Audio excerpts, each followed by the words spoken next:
What's up, guys? Tambo here with your weekly core report. It's a big week for Run Pure members across both NBA and NFL. Let's get into the winners. In the NBA streets, Hole 800 turned $12 into 4K. C. Corms turned $76 into 4K as well. Leroy hit for $4,600, while Y Guy 223 shipped for $12,000. Our guy AP joined in the fun, hitting for $8,000. Turning to NFL, it was another great week for us, especially when it came to Showdown. I parlayed my appearance on our premium Thursday night Print Factory show into 61K, featuring a lineup with Dallas Goedert in the captain spot. RPS coordinators were all over the Goedert captain play, appearing not only in my premium attack plan, but Mangone pushed it as well, helping Nadesify ship for over 67K, while Pete Vegas hit for $7,200 over on FanDuel. But the biggest hit came on Monday Night Showdown, where RPS content was all over Kenyon Drake in the captain spot. Captain Drake was pushed on our free Showdown show by special guest Chris Randone, in addition to our Talking Touchdown show with Spread, Tyler, and Title, where Tyler called his shot, nailing the Drake call ahead of shipping $29,000 for himself. 75% of carries, like he's going to be unowned, like low owned because of his price. He's got to be even more low owned as a captain because his price jumps even more. If he scores 2 touchdowns in this one, you could be golden. Guys, if you have not subscribed to our free YouTube channel, take a second right now and get it done. Racer 1A joined in with a 10K hit from Showdown. Kanoski 69 hit for 22K as well. Locks rode Drake Captain to a 30K score to continue his heater, while I shipped 2 more King of the Beach seats. But the biggest win was by Run Pure member Homebrew, who hit the perfect unique lineup, solo shipping for a monster $500,000. He joined our NFL First Look show to talk about his big night. Randone just mentioned at the end of the show, the very end, it was the last lineup I made. It was the end of the show, and he said, Kenyon Drake, captain. And I was like, well, I don't have one of those. Let me make one of those. Congrats again to all our members. If you want to be featured in the core report, drop your winning lineup in the Members Never Win channel in our premium Discord. If you're not a member, join now. You won't find a better value with all sports included for one low price. And while you're watching, hit that like button right now. Remember, if you're not winning with us, you're watching us win. Until next time, let's keep running pure.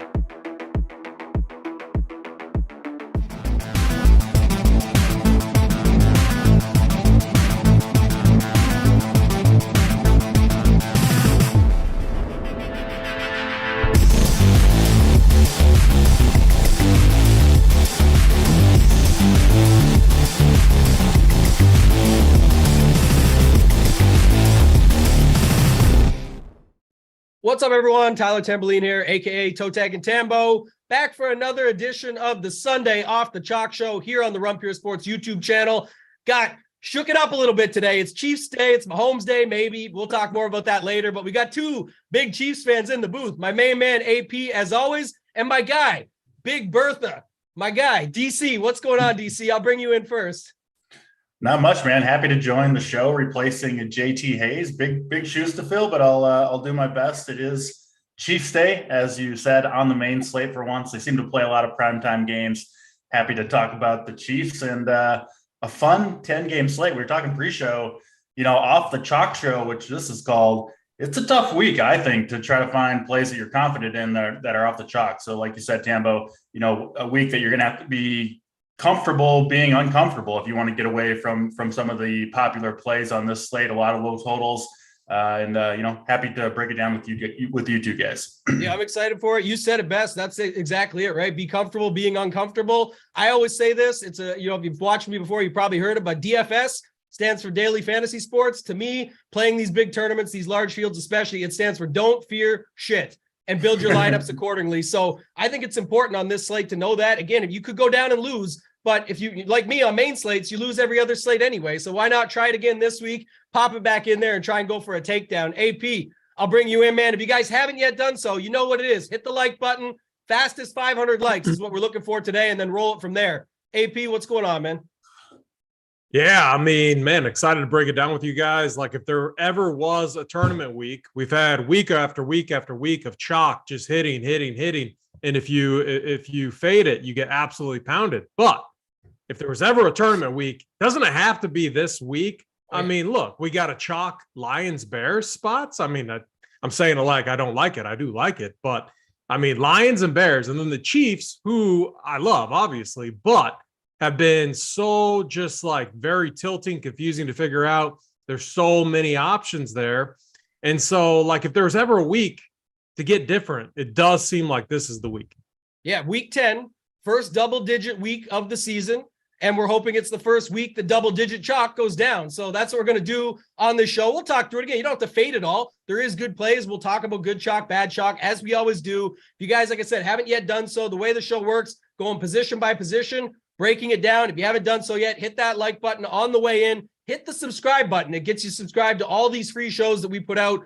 50 to 100 shows, it feels like, every week of all these different sports. It's just crazy, the content schedule that we have. So check that out. And if you want to become a member, you can do so now. RunPureSports.com. Get over there, get in. It's all sports, one price. Check that out. More on that later. I got a good one to break that down. But AP, I'll stick with you, man. Let's talk about this quarterback position. I guess before you roll into quarterback, give sort of your grand scheme overview for the slate, what you're seeing, what you think others are doing, and then maybe some thoughts you have as ways to get different. And then we'll go to DC before we go position by position.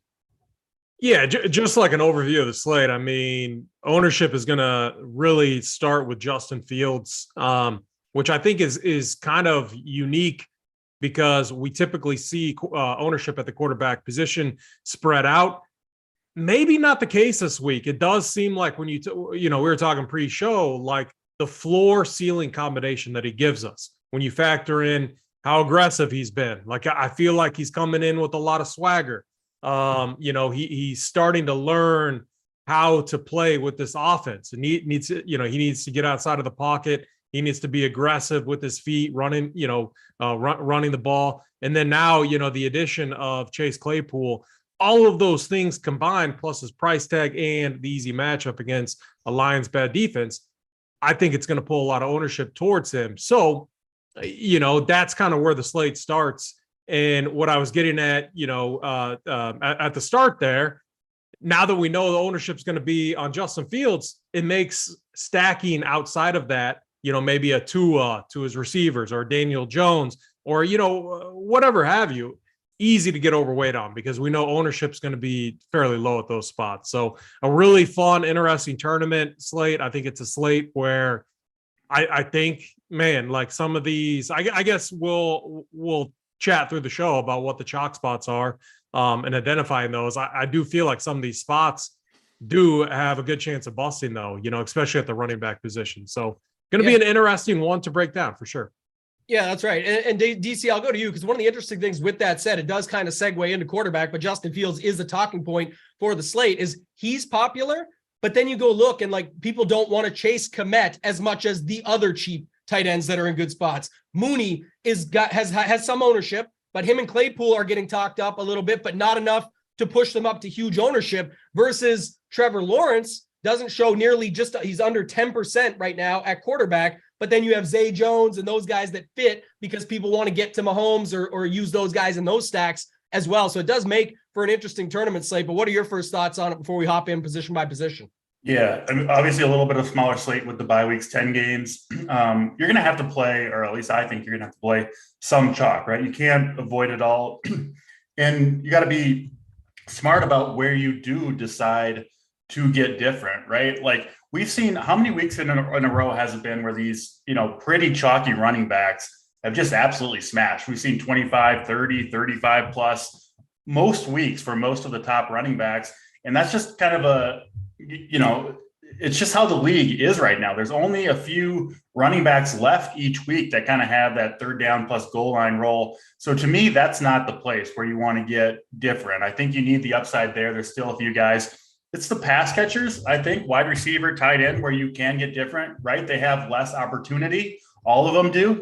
They get 7, 8, 9 chances a game to perform, 7, 8, 9 targets. And getting in the end zone obviously has a huge role in if they perform on the week. So, I've got just 6 or 7 running backs listed, but I got 25, 30 wide receivers that you can go to. You can mix it up at tight end. Don't forget defense, right? This is a week where you're going to probably want to play some chalk at quarterback, at running back, at wide receiver. Don't do it at defense. That's a place where you can absolutely differentiate yourself. There's almost no correlation between, pricing and who people play at defense and how they end up actually performing. So that's another place you can get different. So just make sure you're looking at kind of each individual lineup that you make and have, 2-3 off the chalk plays. You don't need to go crazy on any individual lineup, but mix it up and, make sure you kind of give yourself a unique path to the top of GPPs. Yeah, we saw it last week. The winner last week had just an incredible winning lineup. We review it every Monday on this channel, myself, JSUK Phallic, and they just made a couple little changes to the setup, right? They had Mooney in with Fields and Kmet. They had a run back that was fine. They went with, instead of instead of ETN, they went with Kirk, like little tiny things where you're still playing the same spots and using some of the chalk. You're just mixing it up around it. And that was the 20. Most of these lineups that you see winning, like they make a ton of sense in retrospect. So make sure your lineups that you're building at least have them make sense, have a route, have some upside, and you can get different that way, but don't go too crazy with every spot would be my advice. Yeah, like when you go to wide receiver and people say, oh, everyone's on Amon-Ra, let me play Tom Kennedy because he got snaps and targets last week. Probably not going to be in the Millie Maker winner, probably a little bit too far off the chalk, but right idea, right? If you're willing to pivot off a guy, I've got some spots that we can talk about later with that. But AP, let's dive in, man. We got 200 likes on the way in, almost 650 watching. Got to get to the fastest 300. We got 5 minutes to get to the fastest 300 likes. So let's try and do that. AP, I'll start with you. We talked a little bit about Fields, your boy Mahomes. We got to talk about that. That's a big talking piece. I know DC will want to chime in there as well. We got Tua versus Brissett. That looks like a pretty good game. We saw the pace up last week. Speaking of Fields, that was the spot he was in last week that went off. So that's something to talk about. And then we've got some other guys sprinkled in, some of the backup quarterbacks. You want to talk there, but go ahead, AP, take it away at the quarterback position.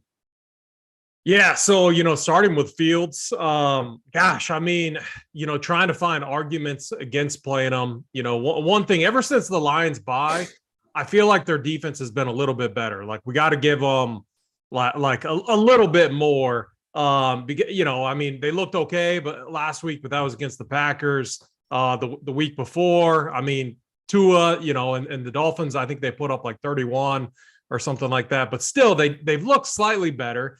So, like, the more I think about it, the game not in a dome, like, gosh, there is paths where this game could play kind of ugly. And if that happens, it's going to make, stacking these other spots really, really interesting. Then going over to Mahomes, who I think is going to be, the second most popular quarterback. Got to think that he's going to get some ownership. His price tag, $7,900. If we think about the recent games KC has had, they've like gotten behind early, and it's forced Mahomes and this offense just to like abandon the run instantly and throw the ball. And now you pick up Kadarius Toney, another gadget guy who, it seems like just get Mahomes in the pocket, let him throw these short little passes, easy, very high confident throws, and get his guys in space. It's more efficient than running. However, this does seem like a spot where we could see the script flip. If KC takes the early lead, which you got to think they do, Isaiah Pacheco just seems like a guy Andy Reid loves. And we know he's a player's coach, and I could see him just feeding Pacheco at the goal line. And it could be a game where we get and think about it. Like, we could have like 3 or 4 rushing touchdowns, all from 3 different running backs here. And if that happens, which it is in the realm of possibility, everyone playing Mahomes is going to be tilting. We're going to hear it on Twitter, like, oh, never Mahomes, all this stuff. Meanwhile, the Chiefs have like 31, plus points, but all rush. So what I'm saying is, in those scenarios, if you just got outside of those 2 chalkiest quarterbacks, went with some basic stacks, you're going to be sitting in a really good spot. You could even go to I don't know if I just thinking in that Lions-Bears game, like the first thing I thought about, is like, let's just go to Jared Goff, take the savings and move on. But the more you think about that path, it could work. However, if Goff is going off, it means that we're probably, it means that the Bears are probably putting up points. In that scenario, we want Fields. So I do think getting elsewhere would be Tua to Tyreek Hill, Jalen Waddle. I know pre-show you were talking about Kenny Pickett there, Saints defense without a lot of pieces. So, 5,100. And then we know, where the target's going to be. George Pickens, Deontay Johnson, a really cheap stack that you could go to, or you go with the trailing script with on the Jaguars side. If we like the KC running game, Pacheco, as a tournament play, you could go Trevor Lawrence to Christian Kirk, Zay Jones. So for me at the quarterback spot, man, I just think there's so many different options today. And as, I finalize my builds, I'm going to really try to push myself to getting different with my stacks. Yeah, before I come over to you, DC, we're about to hit that 300 within the 1 minute. So guys, almost 800 watching. If you are just joining us and filing in, it's very easy. It's the support of the show. If you like what we do, you want to support us, help us out. It helps with everything, with the algorithm, the engagement, all of that. Just take 2 seconds, stop. If you got the phone, it's right there on your YouTube. If you're on your computer, scroll that little mouse over, takes 2 seconds, bang, click, done. Helps us out a lot. We do appreciate it. So hit that like button. We always aim to get to 750 on this show. I know we can do it. And again, thank you. DC, I'll come over to you. Same thoughts. Before I kick it to you, one quick thing. We talked pre-show, the Justin Fields thing. Justin Fields, Mahomes. Fields, the pros, probably starts with about 6 points because the way he runs on the ground, he gets those yards. Yeah. 2, if you look like a couple weeks ago, a quarterback as bad as Ellinger can get you 8, give 4 or 5 over to Fields for that aspect. You give him like 10 or 12 to start. The cons or what the other side of the coin could be is at home in Chicago, Goff on the road, division game. Why don't they just run the ball? Montgomery can take over. And if it works, then why would they need to continuously go to Fields in this spot? It doesn't seem like they would. And all you're kind of trying to fade with him is 30-ish plus. 25 is still going to sting, but 30 plus, you're in big trouble because other guys got there, the stacks got there, all of that. With Mahomes, the issue is always, can you find the right guys? I mean, the man himself said at the start of the season, fantasy managers, you're not going to like me. I'm going to spread the ball out. It's going to be sort of wide receiver or pass catcher roulette. And we've seen that be true. Everyone's, Juju now. Before it was MBS, before it was Hardman. Now Hardman's out. I get it. We'll wait on the Jerick McKinnon news, but talk to me about those two, DC, and then other guys that you can move off to on the slate that you like. Yeah, Fields has obviously been incredible. I've been on him these last couple of weeks, but it wasn't too long ago. We have short memories as DFS players, but you don't have to wind the clock or the calendar back very far just to September when he was deemed pretty much an unplayable fantasy quarterback. The Bears weren't throwing what he had, like the first 3 games, 17, 11, 17 pass attempts. The Bears obviously are willing to kind of scale back his involvement in the offense if they can. And I think they might even still prefer to do that, despite the monster games recently. This Detroit offense is, it kind of looked dominant. You saw, the big performances at home against Seattle, obviously shipped our guy Hoop a million or helped ship Hoop a million. But they've been really, really bad on the road. They traded Hawkinson. Their wide receiver core is banged up. And even a guy like Amon-Ra St. Brown, a good PPR play and a good play today, I think, but not really a player that stretches the defense that can score. So you could see potentially Detroit really struggling to move the ball here, I think. And if that's the case, Chicago defense can come through. Chicago gets ahead. They're at home. You could see a really lackluster, I think, second half for Fields in this passing game. He's priced up 6,500. He's expensive. I think you can make cases to fade Justin Fields today. Cash games, I think I would probably roll him out there. So it's not that I don't like him. It's not that I don't think he's going to have a good game. Obviously, the matchup's incredible. I think the biggest path to Fields not getting there is a blowout, which I could see.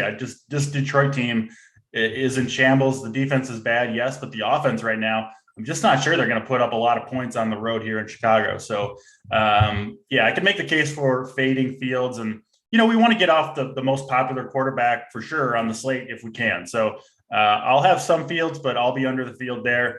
Mahomes will be probably my highest owned quarterback, I guess, maybe no surprise coming from me. I like that Hardman is out, not because I'm necessarily going to go to his other receiving options, but because I think other people will, right? People are going to see Hardman out and they're going to say, oh, now I can play Tony. Now I can play MBS. Now I can play Sky Moore. To me, I haven't really been on those guys. I've been kind of on the just Kelsey and then sometimes Juju train. I'm going to stick with that. I just don't think those guys listen, I think Tony's going to help this offense. They just do not get enough volume to get there at wide receiver. You can't get there really on 3 or 4 targets, right? Unless you get in the box twice, which just I don't think is that likely. So I'm sticking mostly with Mahomes and Kelsey. I'll throw in some Juju as well. I think people are going to see that Hardman injury news and think that they can play guys like MVS and Tony. I personally don't really see it that way. I think those guys will, get 3 or 4 catches. That's not enough in a GPP to get there in all likelihood. So I'll be sticking, mostly with Mahomes' main guys who pretty clearly right now look like Kelsey and Juju. And man, Kelsey, what an advantage at tight end compared to the rest of the field, and on a position loaded with mines, right? Where all these plays are blowing up. Kelsey's floor is essentially 15. His ceiling, I mean, he could have 12 for 130 and 2 touchdowns pretty easily. Yeah. So I'm kind of keeping it simple with the Mahomes stacks, and I'll let other people, I think, overcomplicate things with him. Well, one thing I like that you said about that, because I'll give my final thoughts of them, and AP, I'll come back to you for others if you have them. I got a few others as well. I know we're spending a little time here, but I think this is what shapes the slate. Running back is a little more spread out this week. Wide receiver's tough, but it goes often with what you're doing at this position. So that's why I don't mind spending the time here. But with the Mahomes side of things, I think what you said that was so important, DC, was commitment. And I think there's 2 ways there's really 3 things you can do. You can break the commitment completely, divorce away from Patrick Mahomes, and just don't play him. That's what I'm doing, at least on DraftKings. I will say on FanDuel, the pricing's insane. Fields is like $200 less over there. Just play Mahomes. Kelsey is not that he's expensive for quarterback or for tight end, but it's a onesie position where you don't have the real cheap tight ends comparable to DraftKings. They're always 5,500, 6,200, and he's just 8,500. So Mahomes on FanDuel only for me. You won't see him any of my DraftKings lineups no matter where, so you can check him out. The second part is the 2 other ways are commit to him in like all your lineups and then put Kelsey and like spin through those secondary wide receivers if you want, or do what DC said and just play him with Kelsey, a little bit of Juju. And if those other guys break you, so be it. But maybe you don't end up needing them the way the rest of the slate shakes out. So I do like how you talked about that. AP, anything else to add on Mahomes? And then other guys, like we talked about Pickett, there's Daniel Jones, Trevor Lawrence, Tua, Brissett. The chat wants to talk about Josh Allen. Do you have other thoughts on the quarterback position? We got to talk about Josh Allen. So I think it's a really interesting spot.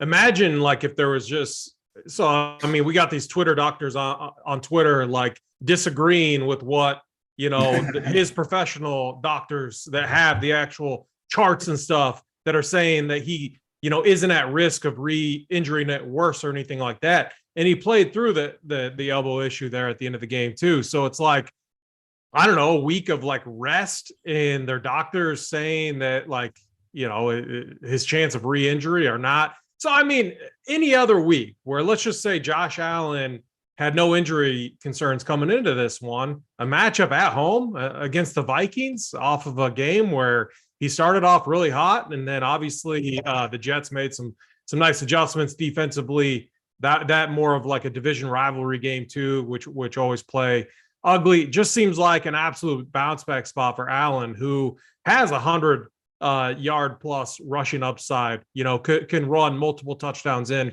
and throw. This guy could put up 40 against this Vikings defense, and we're gonna get him at what, like 4 to 5% ownership because of the elbow issue. I don't know. I think I'm starting to have a lot of interest in Josh Allen today. 8,600. I just can't see him getting any ownership. And this is a guy that has slate breaking upside. Yeah, it's an interesting take. Again, it makes sense from where you're coming from the ownership perspective. I just think, again, when you've got all these other options, I don't know if I need to go there. I would rather try and just get different elsewhere. But again, it could be wrong or bad. DC, I'm taking some shots here this week. I'm playing Trevor Lawrence, opposite side of that game. The guy continues to get 17 points a game for 5,300, 5,400, this week he's 5,400. So he's been so bad once they get down to that red zone that it's like, if you just can have 1 or 2 better red zone drives, should be a trailing script. The options are there. Wants to lump them all together. Why not do it? So I'm going there. I think you could stack it up nicely. And that's how I get my Kelsey exposure. I do still want, when everyone's paying down at tight end on DraftKings, you want to pay up. Kelsey's been kept in check, even with the Mahomes ownership or the Lawrence and Jacksonville guys at wide receiver being popular. Kelsey's still sticking in that 12 to 15% range. And that's a great number for a guy like him that can just break a slate. He's a wide receiver 1. Also this week, we have 6 or 7 guys above 8,000 at wide receiver on the slate, he's 7,800. He is them on a different team. We'll see how the script plays out, but I got no problem getting there that way. So you can go Lawrence, one of the Joneses, and Kirk with Kelsey. You get off ETN that way. It's a little bit of a different way to shake out your lineup. You're in that high total game, in the spot that many predict will go off, high pace, all those factors. So I like that. AP talked about Pickett. This is a situation for me, and we'll talk Cleveland, Miami, and then round it out into running back. But Cleveland, Miami is getting pumped into a bunch of lineups as well for good reason. I like Tua, Waddle, Tyreek. You know where the ball goes. The other side, Amari Cooper, DPJ. We'll talk more on them when we get to wide receiver. But when that's happening, we saw our guy Hoop, you alluded to it earlier, win the Millie. The week that the optimizer was giving you all that, you just stack on top and fill it out. And there you go. Game stack it up. And that's got a potential for high pace. It's the same spot that Fields went off last week. I get all that. That looks good to me. I like it. But the other thing I would say, this New Orleans Pittsburgh game does not have a high total, but for fantasy, which is what matters, the optimizer still loves everybody. Deontay Johnson, you can play George Pickens, Freiermuth. On the other side, you've got Kamara, you've got Olave, you got no defense, no Lattimore on the New Orleans side. There's just so many options within that game. I would prefer the Pickett side. Steelers do have TJ Watt. Yep. Yeah, TJ Watt coming back. So, you got all this stuff happening for them that maybe it could be a game where you see that pace get picked up a little bit. Kamara scores some touchdowns. They have to come back the other way. I'm definitely playing some spots like this. And then the last one I thought of was, the Brissett spot. Easy to stack up again, DC. Brissett, Cooper, DPJ. That gets you the access to Tyreek and or Waddle. And you can really stack that whole game up if you want. Any thoughts on that before we move on to running back? Yeah, that Miami-Cleveland game looks good to me as well. What is it, like 80, 85 degrees and humid there too? I don't think Cleveland's going to be, the Tua Tyreek Waddle stack, it's like seems super obvious every week. And then every week it just absolutely smashes. It's only two guys he throws the ball to. In the heat and humidity, that's going to be kind of a shock, I think, to the Cleveland defense. I don't think they're going to be able to keep up with those guys. I'm expecting another big game from I guess we'll call them the Miami triumvirate, who just gets the job done week in and week out. I like that spot. And this is an off the chalk show. I'll go way off the chalk with my last quarterback that I talk about. This Raiders defense, I know Sam Ehlinger, the narrative around him right now is that he sucks. He was very disappointing that first game when he was 4K. I actually thought he played much better in the second half of that game. Got a little bit unlucky. A couple of his receivers tackled at the goal line. And then he had just the Wout spot coming in with a lame duck coach going into New England, who by all reports, like if you listen to their defense, they basically knew that they were going to shut him down and had him figured out prior to the game. Obviously just nothing happened there. But now look at this matchup for the Raiders. The Raiders are dead last in yards per attempt given up. They're dead last in sack percentage. They blitz, so they don't get to the quarterback. They're 32nd in Football Outsiders DVOA pass defense.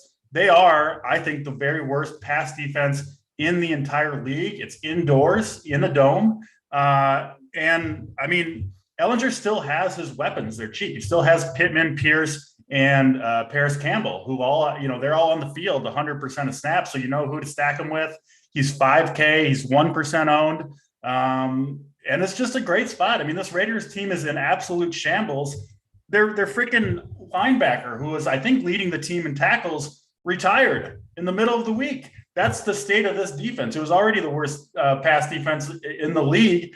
So, listen, maybe Ehlinger is awful.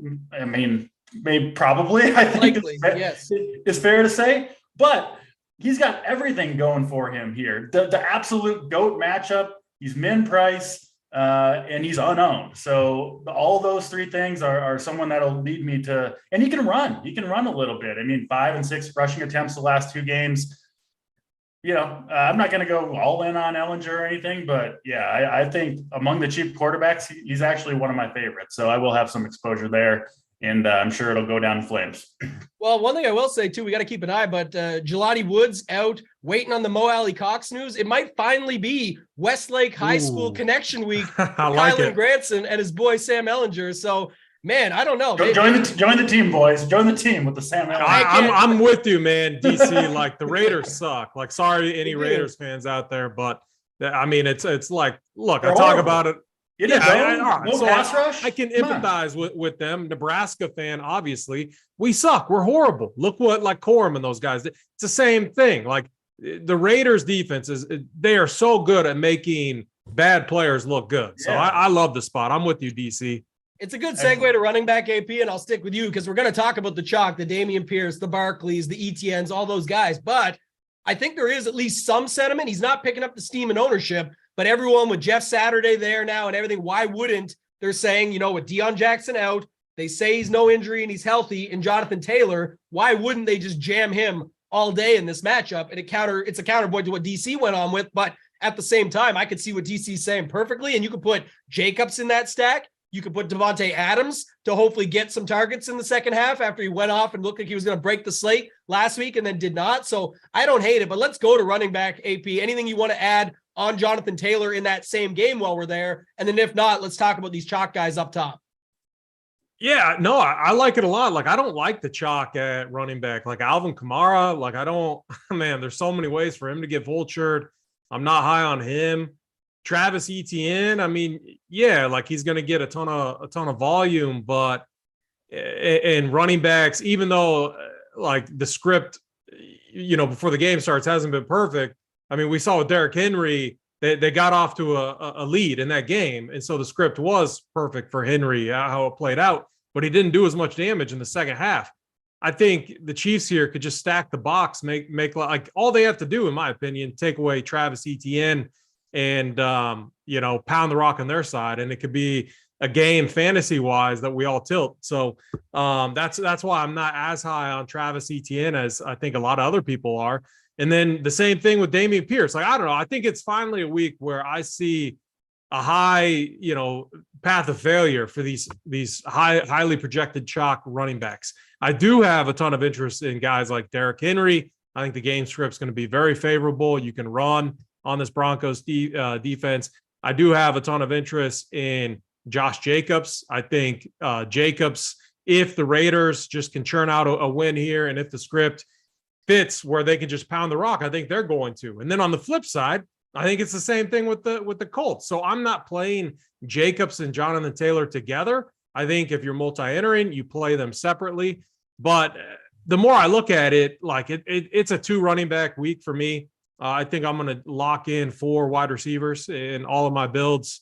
I'm not feeling at the running back position. Like, I have a ton of interest in Jamal Williams. I think he's going to get the goal line work there. I have a ton of interest in Isaiah Pacheco. I said it with Andy Reid. It's just kind of a gut feel call. But if he ever gets a chance to show some of his players he likes some love, he does it. He's a player's coach. And I feel like that is the spot with Isaiah Pacheco, who I think has 1 touchdown maybe on the year. I could see him getting in the box twice. We saw it so many times with CEH. CEH kind of in the doghouse. It's Pacheco, and then in trailing scripts, Williams. So I don't know, man. Maybe you guys can help me out, like with running backs. I think my one other guy I got to mention is, running it back in Tua scripts. So I do have one of my builds kind of mapped out where I'm stacking Tua with Tyreek. And I think you run it back with Kareem Hunt. His price tag is low enough to justify now playing him with the workload he's getting. He's 5,300 on DraftKings. Obviously fits a trailing script there. So Kareem Hunt, 5,300 is a value guy. I like that call. He's cheap enough. And they still pretty much split the snaps. Miami did go and trade for Chubb. So I was thinking maybe some Chubb on Chubb violence. But at the same time, what that really opens up is the guy you talked about, AP, and Derrick Henry. They've already been jamming this guy. Tannehill back, so maybe the targets come back. The price is right there. He's there with Barkley going against Denver, who has a great secondary still. But, with getting rid of Chubb and sort of the things they're doing there, I think you could see them just get after it with Henry again today. He's picked it up quite a bit this month. So going over to you, DC, what are your thoughts here at the running back position? We got the chalk, right? Pierce, ETN, Barkley, some of these guys up there up top, Kamara. What are your thoughts with those guys? I like all those guys. Pierce, I could see Houston struggling here on the road against the Giants. Pretty good defense off the bye. I think they're, not super involved in the pass game. I can see if he doesn't score, I could see him busting, but at 6,300, you still got to have some interest. ETN, I think, is I think he's completely game script proof. Who's his backup? JaMychal Hasty. He's not going to come in and steal any of the passing down work. We have seen teams run the ball successfully on KC over the years. They're kind of a team built to stop the pass, which makes sense, right? When you got Patrick Mahomes, that's how you're going to build your defense, because you figure you're going to be up in a lot of games. So yeah, I mean, ETN has looked fantastic. He hasn't caught a bunch of passes yet, but we know that's in his skill set from, looking back to his college days. So yeah, he looks safe to me. I think he's going to have a big game. But Derrick Henry is my favorite running back play on the day. I know he's going to be fairly popular, probably the third or fourth most popular running back. But look at this matchup for him. The Broncos, I think a top 3 pass defense in the entire league. They can shut down wide receiver ones with Patrick Surtain on the outside. But they've been horrible against the rush. They've given up the most rushing touchdowns in the entire league. I think they're 4th or 5th worst yards per attempt in the league. Look at what Derrick Henry has done. I know he disappointed in the second half as that offense just completely fell apart. But that was a unique situation, right? Once the Chiefs realized that Malik Willis just couldn't throw the ball and they had no chance to move the ball through the air, they were kind of able to focus in. And also, that was just a weird game. The Chiefs got off like 100 snaps, 68 pass attempts for Mahomes. The Titans just barely had the ball in the second half. The Chiefs had all these penalties that would set them back, and then they'd pick up third down. And it just kind of all went against Derrick Henry in the second half. I think they're going to right the ship here. They've got Tannehill back under center, but probably a less than 100% Tannehill. It's a horrible matchup for them anyway. They're going to hand the ball off to Derrick Henry all game long if they get a chance, and the matchup certainly seems like they will. So I think Derrick Henry could get 30 carries here, 200 yards, 3 touchdowns. I mean, it's all in play for him. So he is my favorite kind of among those top guys for sure. And I like that call. And you saw the clip. I don't know if you did. I definitely saw it. Loved it. Vrabel just saying they cannot stop Derrick. Give him the effing ball. Like, let's go. Like, that's what they're going to do. And I think they continue it here. And he's going to smash today, man. Like, yeah. If they keep checking it down too, that's what I want to get back. With Willis, they weren't really doing that because he didn't know, no real poise in the pocket, kind of just get out and run and scramble with it versus here, if he wasn't handing it off. Now we should get double down and get both. You've also got perfect spot to check it down to Derrick Henry, right? With a little bit of a banged up Tannehill who can deliver those passes. And in the secondary that you don't want to challenge anyway, you could see Derrick Henry, catching 4, 5, 6 balls a day for sure. And good luck getting in front of him on the check down when he keeps rolling through with it. So AP, I'll come back to you on some of these other guys. I know our guy Snyder is in chat, wanted to talk about that dust ball, Najee Harris, but we were talking pre-show. Maybe he's not this week, coming off the bye. At home, they've got Watt back. Maybe the defense puts him in a good spot. If he bangs in a couple touchdowns or gets rolling with it, it's not a fun take. This goes back to the topic off the top, and that's the key, right? You got to see what you want to do here. Warren with the coach speak is in the same spot there. There's some other cheap guys too that you can talk about. Before you talk about that though, over 1,200 watching, not even at 500 likes yet. So that's hurtful. Take the second. We're going to take that breather.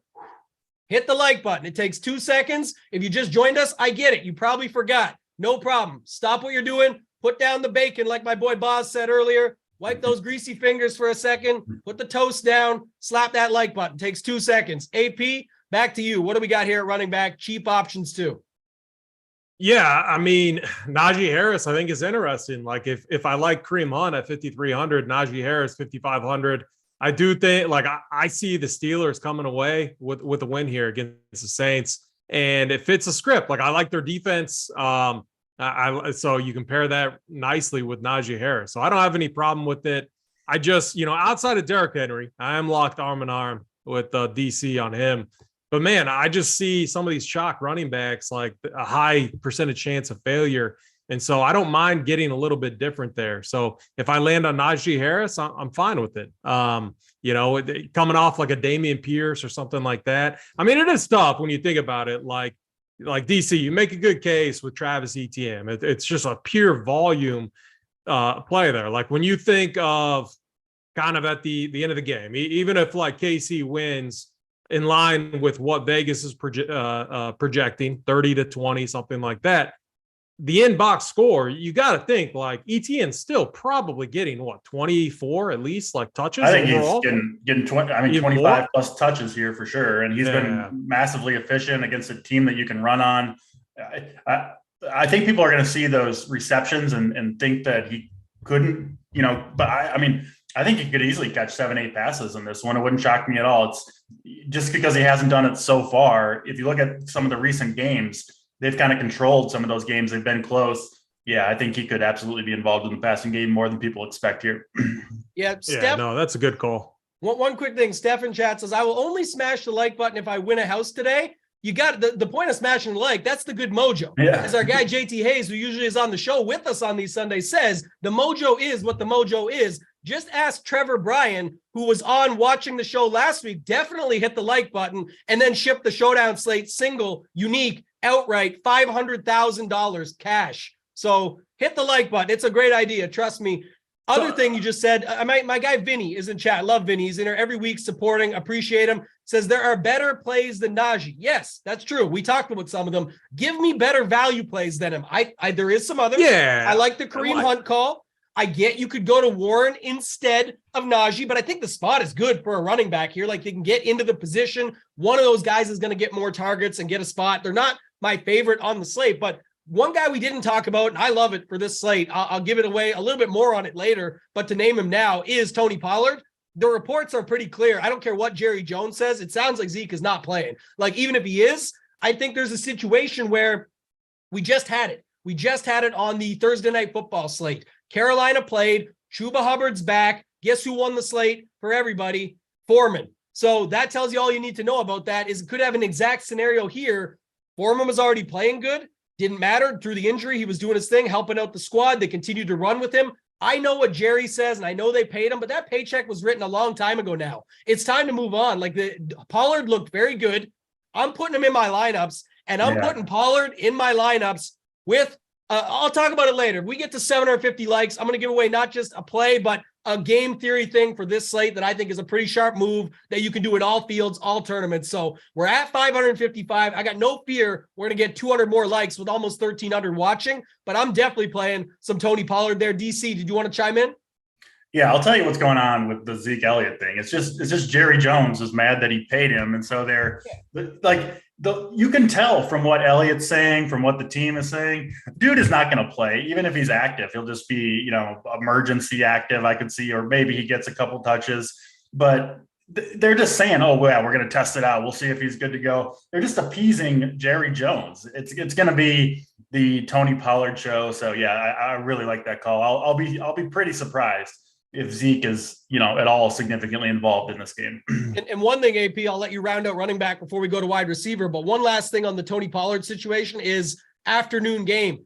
It's a spot. Our guy JSU picks these spots very well. I'm trying to lean on him a little bit and take this one from him. But when you see a spot where a guy should be more owned, but he's not because there is some sort of uncertainty there, you do have to take a stand. But look, I really don't care. If Zeke somehow plays and they decide game time decision he's in, I'm actually not going to be that mad, and I'm not going to pivot my Tony Pollard shares to Zeke. It's it's an injury that he's coming up of. That they have a good O-line. Pollard was still getting 8 to 10 carries a game and looking damn good doing it, and so the matchup's good. I'm actually happy with it no matter what. But AP, you can chime in. Anything else at the running back position? No, my last question was on Tony Pollard for back to you guys. So you guys answered that nicely. Like I was a little bit torn on that situation. But man, because here's the thing, if Zeke doesn't play and if we can, like he would be if we knew that information right now, he would be one of the highest owned, if not the highest owned running backs on the slate. So, man, I just changed on the heat map. I made him a core play tag. So I love Pollard here. I like betting, like even if Zeke plays, if anything, that should lower ownership. People will get, all worried and stuff. Yeah, we could get trolled. They could run Zeke out there. It would be a bad move, I think, for the Cowboys because Pollard is clearly a phenomenal back in comparison to Zeke Elliott right now. So I like that on Pollard. I'm in with you guys. Last thing, and then okay, go ahead, DC. Yeah, well, one more running back play for me. James Conner, I think, is a really strong play today. Returned last week, played 73% of snaps, caught 5 targets. Wasn't too involved in the rush game. The Arizona Cardinals were trailing that whole game, but now they go into face the LA Rams, whose offense has done nothing. Actually, defenses against the Rams have been the number 1 scoring fantasy defense on the year. Kind of a surprising stat there. And then also Kyler Murray is banged up in this one. I think he's going to play, but he's got a strained hamstring. I think he's unlikely, actually. I think they said this morning he's unlikely. Okay. Yeah, it's Colt McCoy. So yeah, I mean, that could lead to more potential checkdowns to a James Conner as well. And what he scored last year, 15 touchdowns. So we know he's going to be involved in the goal line situations if they get down there. So it's kind of all pointing, arrow up, I guess, to James Conner, assuming the offense can move the ball. Is it Colt McCoy is the backup? I think it's Colt McCoy, right? And it's Colt McCoy seems like a man who can check it down to it. Oh yeah, he can. Yeah, he can for sure. The chat knows too. My guy Hingo, pushing Pollard, baby, let's go. Yeah. And the other thing I was going to say about it, you hit on it, DC, is if you are really scared about it and Zeke gets ruled in and you don't want to go there, it's $300 less in the afternoon game to drop your Pollard down to James Conner. So that's one way to do it. You're giving away some of the secret sauce, though, DC. You're too sharp. So we'll get to that later. We're just about to cross the 600 likes. We got to keep it moving with the show, though. 25 minutes left to go here. AP, let's go to wide receiver. Last thing on Pollard, $200 more than Pierce. You can have him in some Pierce lineups, too. But if you weren't as comfortable with the Pierce chalk, this could be a pivot. The Pollard pivot. That's what it is. The double P. AP, another P. I'll go to you. Amon-Ra St. Brown, Juju, Tyreek, Donovan Peoples-Jones, all these guys are where we're seeing the chalk go at wide receiver. What say you? What do you got going on here at this position? Yeah, I mean, Amon-Ra St. Brown, like I liked last year when this guy was unowned, we were playing him. We're touting, JT Hayes was touting him each and every week. Now he's the most popular wide receiver each and every week, and he's punished us the last couple of weeks. One of those weeks, yeah, the unfortunate injury there. And then last week, 9 targets. I mean, the target share is there. The matchup is a little bit better. And even though he's been hurtful, I do see people going right back to him. So yes, in stacks of that game, you can play him. But knowing that he's going to be the most popular guy, I'm looking for ways to get off of him. Like, I don't feel the need to lock him in at all on this slate. So I'm going to be looking for ways to get off of Amon-Ra St. Brown. Doesn't mean I'm going to full fade him at all, since he's our boy, but man, the ownership is a little bit concerning there. On the other side of that game, I've been playing Mooney each and every week. I know Claypool being in could impact that, but honestly, I think it could help Mooney out a little bit. Just taking the eyes off of him a little bit, open things up for Justin Fields. So if I'm playing Fields, I'm definitely stacking it. And the play for this game might be like just overstacking, to be honest. Moving along, I mean, Tyreek Hill, like as far as like spin up options go, now that we know that Matt Stafford is unlikely to play as well, I can't go to Cooper Kupp. I have to go if I'm spinning up, it's definitely going to be Tyreek Hill or Devontae Adams, who got a ton of targets, just absolutely peppered with targets last week. So those will be the options. I feel far more confident in Tyreek Hill. Obviously the weather there, just phenomenal. He's getting peppered with targets. All it is, like, he makes Tua look incredible. Just get Tyreek Hill the ball, let him do his thing. 9,100 hopefully keeps ownership capped somewhat. But man, at the end of the day, it's Hill and he's going to get ownership. And look what he's done. 30, 34. Had one game, 14 against Pittsburgh, but 13 targets, 32. This guy's floor ceiling combination is higher than most on the slate. It's insane. So that would be my spin up option would be Tyreek Hill. Yeah. And you mentioned Amon-Ra. I don't hate him.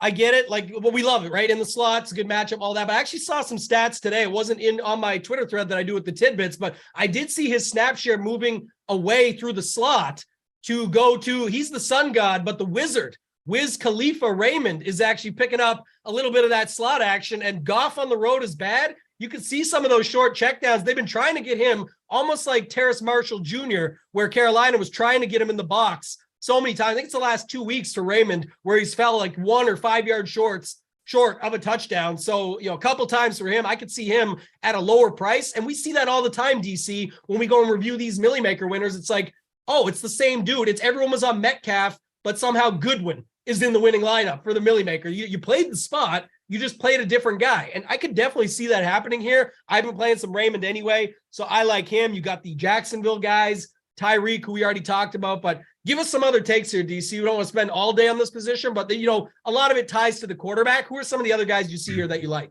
Yeah, I'm personally fading the Sun God, Amon-Ra St. Brown. I know he's our guy. He's also everybody's guy across the entire industry. Everybody loves this dude. Even after a couple bad games, I see a million Twitter threads about the Sun God and his target share. I get it, but I just have no confidence in Jared Goff and this passing offense to move the ball, to score touchdowns. He's expensive now, right? 6,900. He kind of needs to score a touchdown to get there. And let's be honest, as big as as strong of games as he's had sometimes in the past, like, he doesn't profile as a touchdown scoring dude, right? He's a smaller dude, not explosive, slot guy.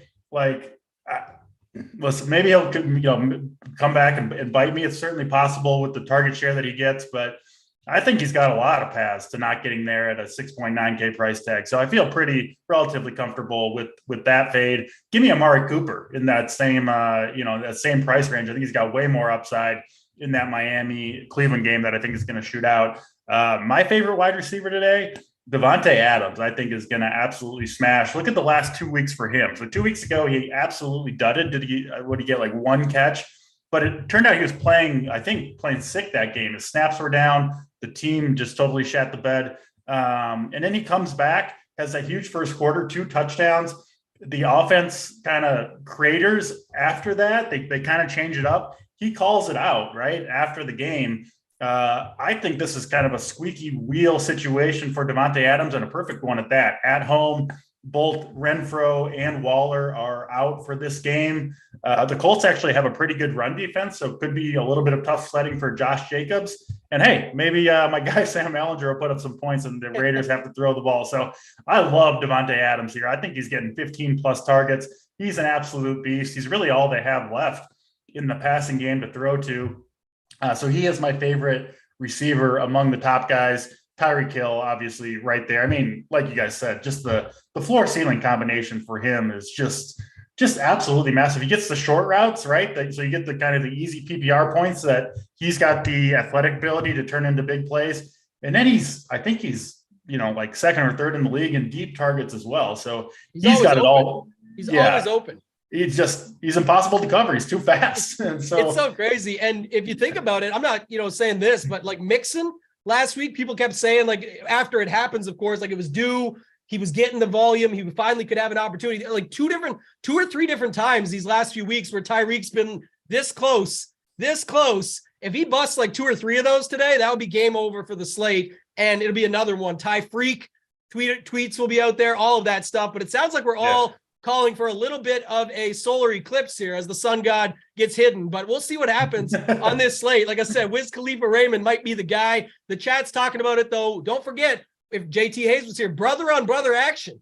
Maybe it's Equanimous St. Brown that comes out and he is the solar eclipse that hides his brother in the back and takes over. I don't know. You want to get him into your Justin Field stacks to get a little bit different with them though, might be a way to do it. AP, anybody else here you want to talk a lot about? I mean, I'm pairing guys up. I think Olave, one quick note, $100 less than the Sun God. Get him into those stacks. Najee Olave, or stack up Pickett with Pickens, Freiermuth, run it back with Olave. There's a lot of different options here, AP, but what else do you want to talk about here? We got about 15 minutes left on the show here.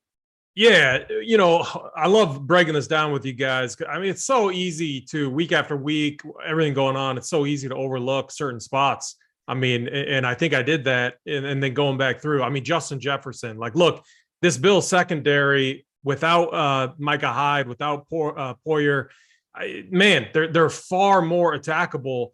And Justin Jefferson, 8,800. Look at it. Like his target share is up there with all the other elite wide receivers. His floor to ceiling combination is just as high as all of those other receivers, if not higher.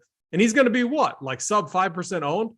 The more I think through it, like, look, this isn't like if you're sound with your bankroll management, if you're not like going all in each and every week, if you understand it's an entire season, you got to take shots, you got to take some risks.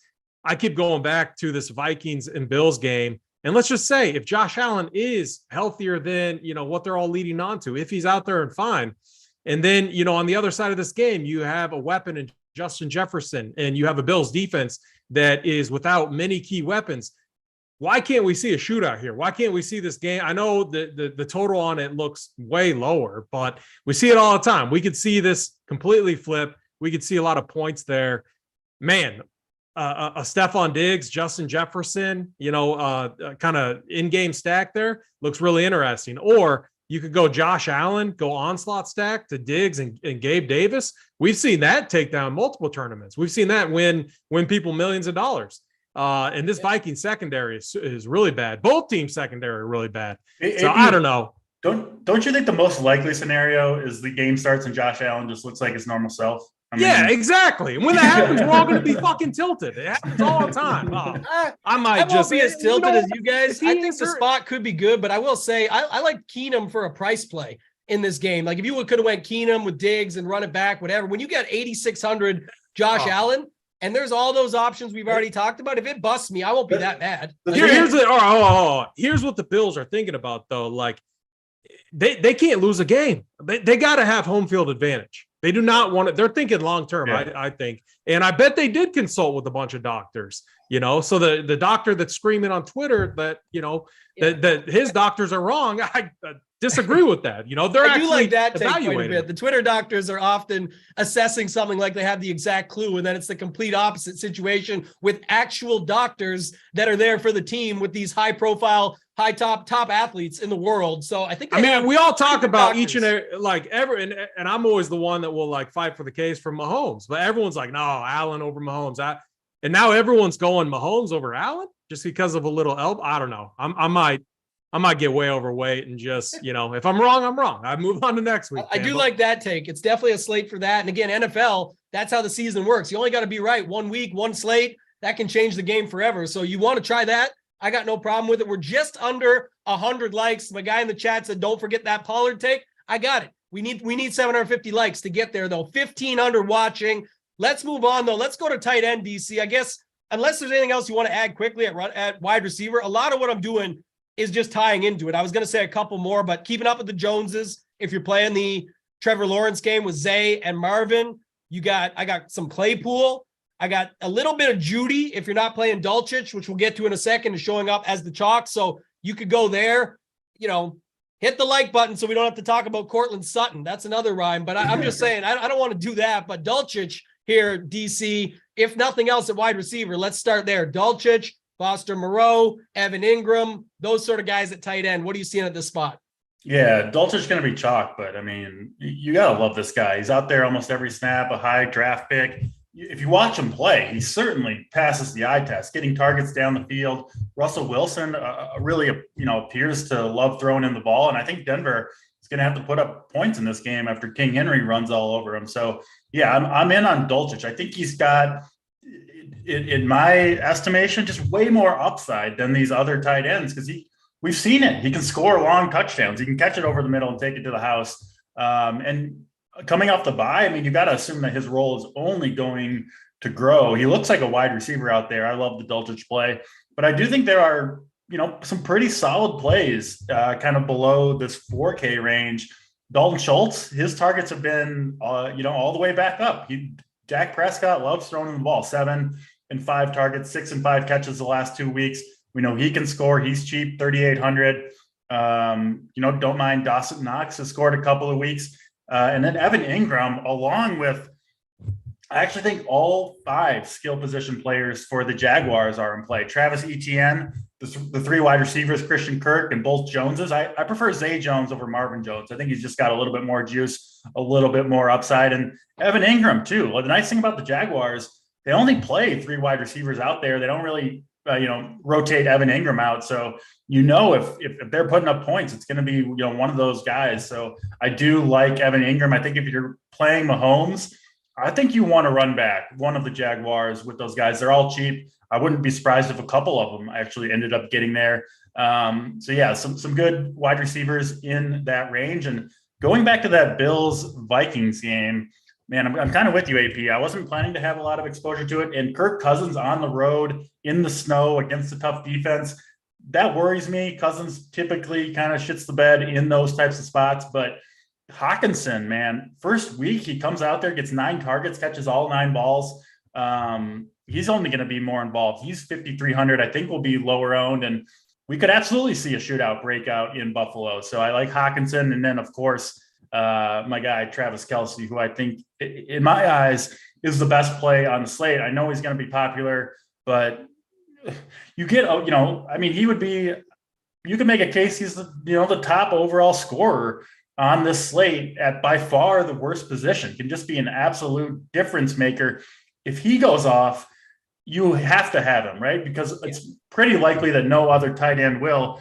Wide receiver, you can fade a 35-point game because there could be 3 or 4 of them that do it. It's just not going to happen at tight end. So for that reason, the position scarcity, I really like Kelce. And I do think, this isn't often the case, but I do think this is a unique week. You can absolutely play a tight end in your flex this week for the savings to get up to some of the studs this week. I think is very viable. Yeah, I think a lot of people are doing that. I'll give my quick takes, AP, before I come to you, but that's one that I'm doing with one spot only, and it's in that Jacksonville, Kansas City game where you play Ingram and then Kelce, and you're playing a wide receiver 1 as your flex. He just happens to be a tight end. I definitely prefer to play Kelce as one of the tight ends if I'm going flex, because then you've got an extra wide receiver 1, like you said.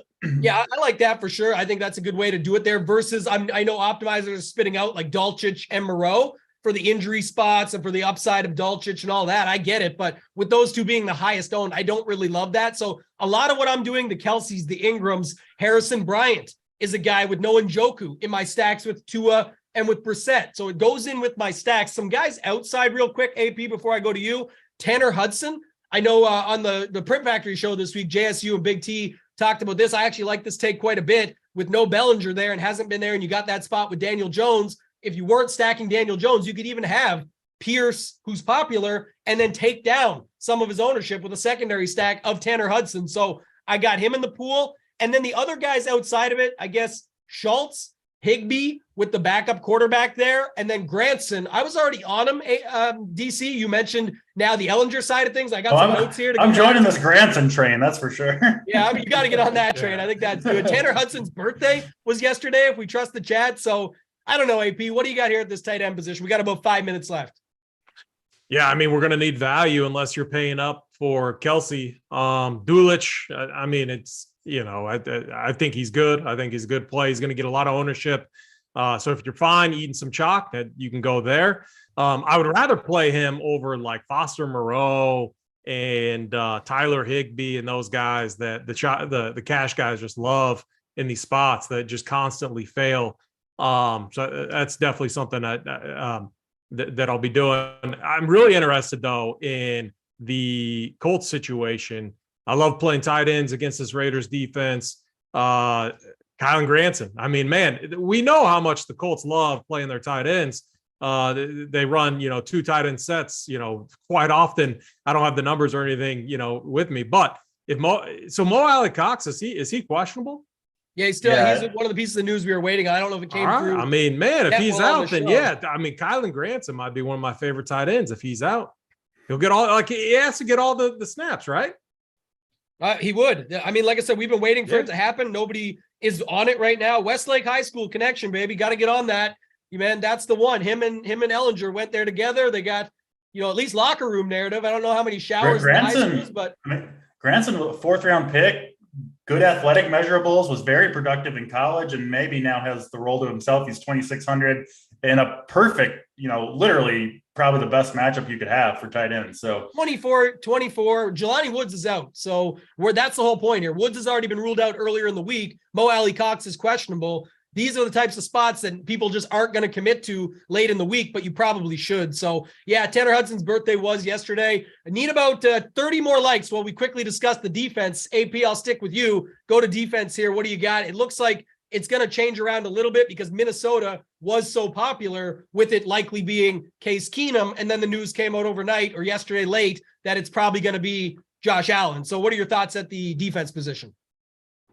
Yeah, I mean, definitely not playing defenses in that game. Hopefully others do. I would rather play, the Cardinals defense. DC talked about it. the Rams giving up a ton of points to opposing defenses, and the Cardinals have been good defensively. Yeah. So and their price is fine. So I definitely have interest in them. Then my second favorite is the Chiefs defense. And that's like, I like in like a Millie Maker type of format, pairing them with Isaiah Pacheco, who's going to go very low owned. But if you just think about passive failure in that game, it's maybe it's and we've seen the Chiefs defense at home play really, really good and put up a ton of points. Maybe we get a pick six, scoop and score.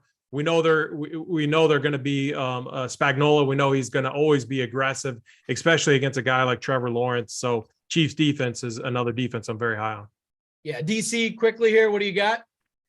Yeah, I'll go with three defenses. The Titans defense at home against the Let's Ride Russell Wilson, like, and the correlation with Derrick Henry. I mean, I think that looks awesome. You also get, if they tee off on Russell Wilson, it's just especially enjoyable watching it. So I like that. I'm on the Cardinals, like I mentioned. Defenses against the Rams are going off, and it looks like Matt Stafford going to sit. So another upgrade, I think, although he hasn't been very good, to the Cardinals defense, 2,700. They've been good. And then the Steelers, I think, are a good play. Andy Dalton, 3 games ago, he gave up the pick six. I think he's got like 17 pick sixes given up in his career. The Steelers get TJ Watt back, one of the best pass rushers in the game. They're at home. And this Steelers defense is very familiar with Andy Dalton, obviously playing in the same division as the Cincinnati Bengals all those years. I haven't looked this up, but my guess is Dalton has not performed well going into Pittsburgh in the past. What Dalton take, like 5, 6, 7 sacks, I think, against the Ravens last week. I can see the Steelers teeing off on him this week. Yeah, you could have stopped with Dalton has not performed well. That's pretty true about him. Sure. Yes. So yeah, we'll round it out. I mean, I'm on similar takes. I've got the Cowboys at the highest price. I'll talk more on that in a second as we cross the 750 likes. The Cardinals, similar reasons. Steelers, I liked with you. The opposite side, though, I also kind of like even the Saints down Lattimore and whatnot. Because I'm on Pickett, I don't mind in other shares of my portfolio going the opposite side of that game and getting up against them. Same with the Cleveland Browns. They were $100 more than the Minnesota Vikings that everybody was on, going up against Tua, and a lot of that chalk on that side. It could be another way to leverage the slate. AP, we did it, man. We hit it. We're right on time. Plays of the day before we get out of here. If you guys if you don't know or you're just joining us, stick around. We got the Morning Wood coming up next. 3 Millie Maker winners, Big T, Hoop, and the host, Mr. Eric Crain. AP, play of the day. What do you got? Yeah, I got to go Stephon Diggs. I just think he's going to be so low owned. We love attacking this Vikings secondary. I think the weather, I think everything about this game is going to get this to be like such a nice leverage, such a nice Millie Maker type of spot. So give me Stephon Diggs, 8,300 DraftKings. I like you getting after that game. The commitments today. That's what you got to do. DC, what do you got, man? Play of the day. Yeah, give me King Henry in that game for the Titans. Perfect matchup against Denver. I don't think the Titans are going to want to throw the ball at all against a very tough secondary. I think the Titans have regrets about their usage of Henry last game. They're going to make up for it here. 25, 30 touches and a couple touchdowns for King Henry coming up. And I talked about it already. Pickens, Pickett, Pollard, Pacheco, you name them all. But the Pollard thing I said I would talk about. This is what I wanted to give you guys. Appreciate the support and hitting that like button. If you have just a Pollard spot, we talked about you can pivot down. So Pollard, play of the day. You can pivot down to a guy like James Conner. But what I'm doing in my MME set is I'm loading Pollard with the Dallas D. I'm forcing it in. And why I brought that up is because that's going to be lower owned. But if you get yourself in a good spot with one of those early stacks, and if you wanted to, it pivots perfectly to Josh Jacobs and the Cardinals D against the backup for the LA team there. So the Rams, sorry. So if you do that, you can put yourself in a good spot where if you're behind, you've got Pollard and the Cowboys D to just hammer away in that spot. If you're ahead and you feel good about it, you can get to a guy like Jacobs, who's in a really good spot, or you can go to the other side with Jonathan Taylor. There is pivot options there, and take the Cowboys D down to that Cardinals defense because they're a little bit more chalky, but the spot looks really good. So it's just a little spot you can do. It's really good for high stakes where if you're up there and you got that decision, you kind of know who's blocking you. You can really look into it. So I'm doing that. I think it's a great way to get different on this slate. Love Pollard I'm expecting Zeke to be out. So appreciate you guys. that's going to do it for this week. Hit that like button on the way out. Our guy DC joining us. For AP, as always, Simon behind the scenes. I'm Toe Tagging Tambo. Simon, get us out of here, man.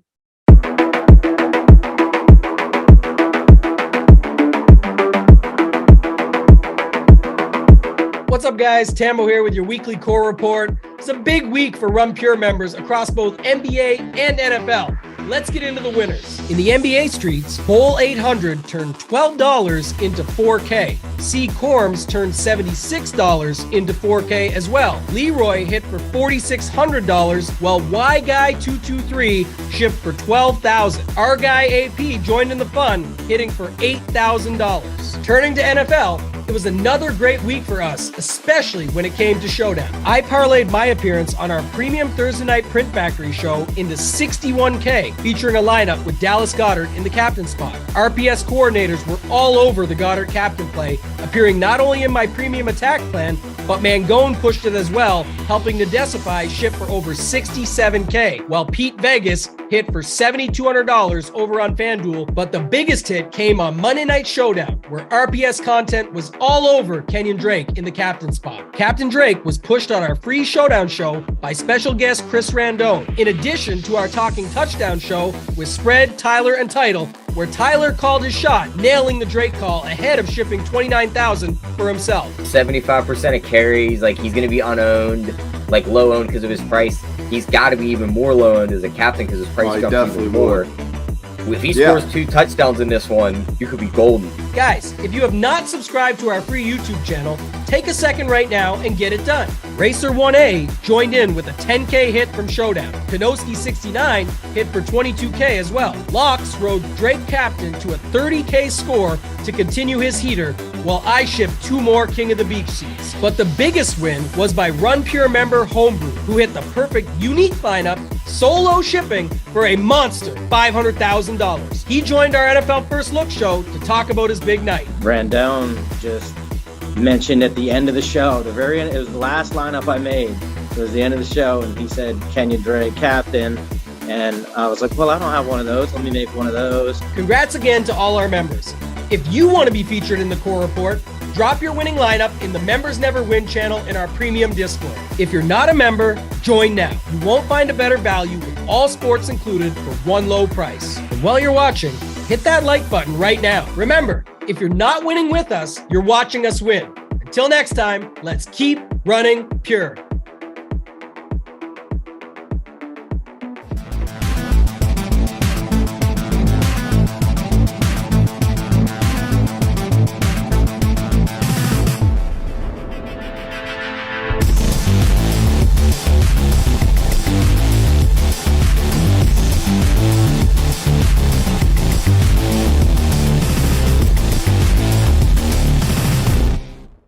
What's going on, everybody? Happy Sunday and welcome to the Morning Wood over here on RunPureSports. I'm Eric Crain, joined as I am each and every single Sunday morning. We got Hoop, we got Big T. I'm going to say hi to him real quick, but first, guys, we're going to get right into it this week. Click those like button, click that subscribe button, it helps us out. I don't know. Hoop, what are we shooting for this week? Do you know? Oh, let's pull it up here. All right, yeah, I know. I'm throwing it to you early, man. But no, it's got to be about. We already got 800. I mean, we're shooting for the stars today. We got to get to 15. 15. All right, guys, you heard him. You want the plays of the day? Like, whip it out, click that like button. It helps us out. Hoop, how you doing today, brother? Oh, I'm doing well, man. I'm doing well. I'm glad you got the Blues hat on, but not the Blues hat that we were looking for. Okay, wait. No. I'm in the chat beforehand. They go, Crain, I want the Blues hat. And you know what? The people around, they're saying, Blues hat season, baby. Blues hat season. That's what the chat's saying. Not so you guys were like, person said that. Okay, 2 people said that. Trent Griffin and Beat. And one of them was your mom and one of them was your brother. Okay, you know what? There's not a shot my mom and my brother are watching this. There's not a shot. And my mom and my brother also don't use SZN. So, like, that didn't happen. There's only one Blues hat, though. I mean, that's a given. There's only one Blues hat. I know. One of these weeks it's going to come out and we're going to ship. Like, it's going to happen whenever it comes. One of these weeks, I'm holding out hope. Yeah. Okay, you know what? Hold on. All right, Hoop, how you doing, man? Here, you talk for a second. Yeah, I'm doing. I mean, and complete crap. I mean, there's no like fake blues hat. There's only one blues hat, and we know what it is. It's the one that's like a kid's blues hat that grandma bought for him. He puts it on backwards, and the strap is like got like 2 inches of a gap on his forehead. That's the blues hat we're looking for. I'm assuming he's digging into it, but this fake blues hat, that's a terrible way to start out a Sunday. Tony? He's just gone. He's gone. Yeah. I didn't have the Zoom window. Yeah. He walked off stage. It's you and I here to open things up. Hopefully he comes back with the real lid, because that's the only way that we can turn it around. I mean, there's no way 2 people in life ask for a blues hat on a Sunday. So he teased it in the chat a little bit ahead of time. Let's see what we got. And boom! Yes, thank you. Yes, now we're guaranteed close too. I like that. No, it's busted. Like it broke. Like been busted from the beginning. It was never not busted. Yeah. First off, it's a blues hat, so even if it was like brand new, fresh out of the box, it was busted. Even if it was straight out of the shop. If you walked out of Lids at the mall, I mean, it was already busted. Lids. God. Dude, I did used to love Lids. Lids was awesome, man. You go get them custom hats made. Like Lids was great. Lids was real good. They still have them. They still have them by us here. Yeah, every once in a while I'll go buy one from in there. Yeah. Tony, you gotta be running out of time to actually walk into a mall. I mean, there can't be much longer for our local mall, man. Like I have 2 within about 15 minutes from me. One, they're turning into like a display store for boats, like just like this giant freaking boat display store. Like there's this company here that it's a Harley Davidson company, and they own everything. And there's no way there's not some Walter White shit going on with them. Just because there's no way of find out how to get in with them. If see if they want to partner with RunPure. I'll shoot out the text. Tony, how's your Sunday, man? Good. Yeah. The early game gets us going a little bit earlier. We got the showdown content up always over at RunPure. So get a little bit earlier start to get that up on the board. But like always, main slate. And some chalky plays today. Like always, we'll figure out how much to play, how much to get off, and another great slate. So I'm excited. You didn't wear your Joe Mixon jersey today? I didn't. I also didn't wear my Hopkins jersey. Okay, you know what? There's being wrong, and there's being wrong, and there's being Mixon wrong. So this is always what happens though on these shows, and I'll just say it right out of the gate because it pisses me off. We have one huge argument, and you guys both laugh me off the show. You guys are wrong, but then you always circle back to another take that I did get owned. I've taken 19 L's this week. We didn't have like some massive argument about Mixon though.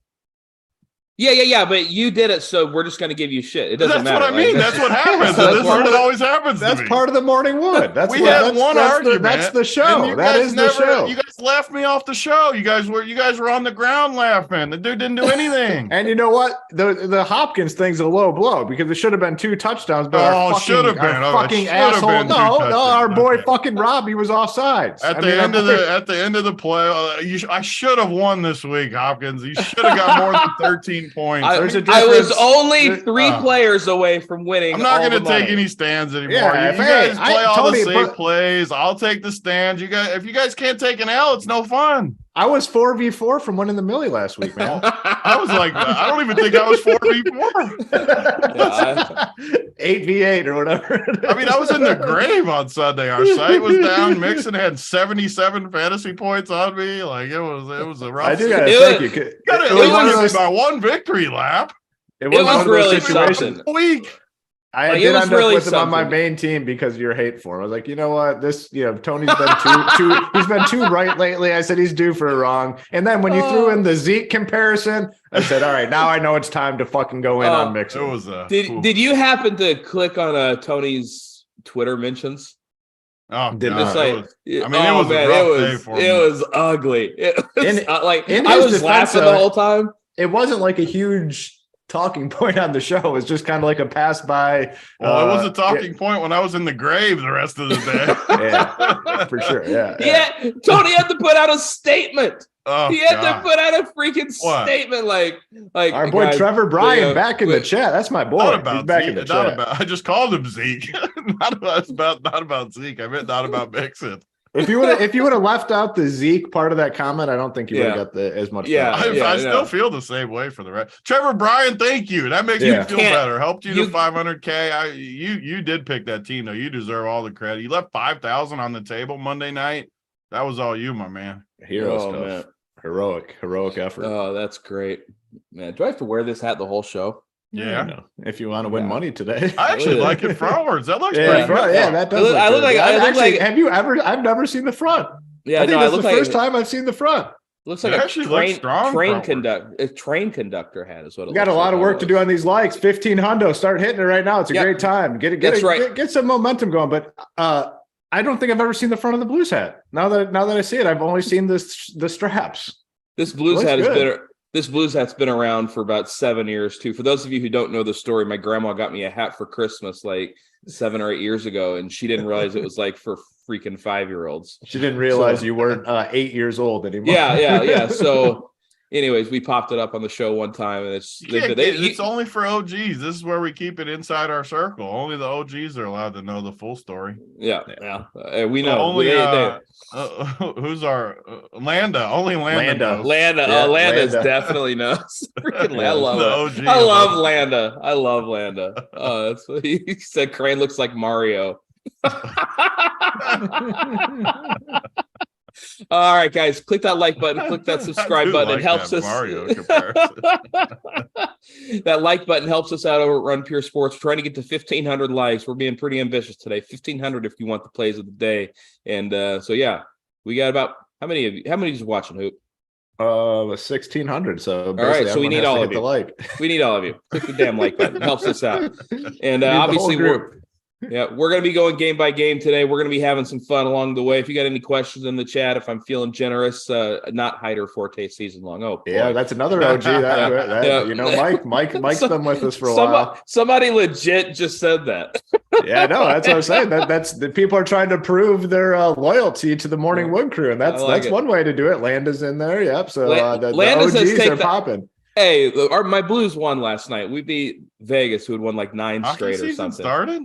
Dude, hockey season started a month ago. Damn. Jeez. Crazy. Learn something new every day. I'll tell you, man. Same. I'm gonna get you guys down to St. Louis sometime. We're gonna go to a game. I said I'd go to a game with you. That'd be the only way. The only way I'm going to a hockey game is with Crain and Big T. It's got to be us three. That's the only way. I understand. I understand. We'll sit on the glass. You get free drinks when you're down there. The only game I've ever gone to was Game 7 in the playoffs on the glass for the Avs, and I still hated it. Then you're just a stone cold psychopath. It was like a 6-5 game or something too. It was a good. It's a 6-5 game on the glass. I think it went to overtime. It was like a really good game. It was versus the Wild probably 7 years ago. Someone probably remembers that game. It still sucked. I've never been to a hockey game. That's why you're sharper. Dude, it's so fun, man. It's so great. Fun. Crane's about to peel off just thinking about being on the fucking on the glass of a hockey. Dude, I love it, man.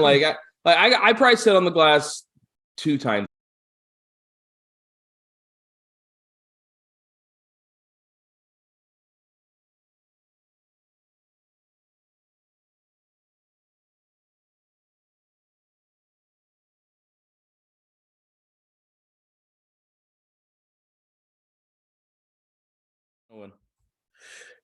Oh, hey, we're back, baby. So this is what happened. Basically, Hoop screwed up. I thought it was when we talked about hockey first. Yeah, that's what I'm going with too. I mean, that's the obvious thing. Open up the wood talking hockey. Julio Jones broke the freaking. It could be the Julio touchdown too. You're right about that. It's funny. Like I'm sitting here looking. I'm in a 33-person $100 buy-in, and I just looked at it and like literally nobody has Julio. It's unbelievable. So if you don't have Julio, you're not dead yet, even though it might feel like it. Welcome back. Sorry about that. Simon's internet went down. Everything broke. That's basically what happened. Everything busted. But we are back.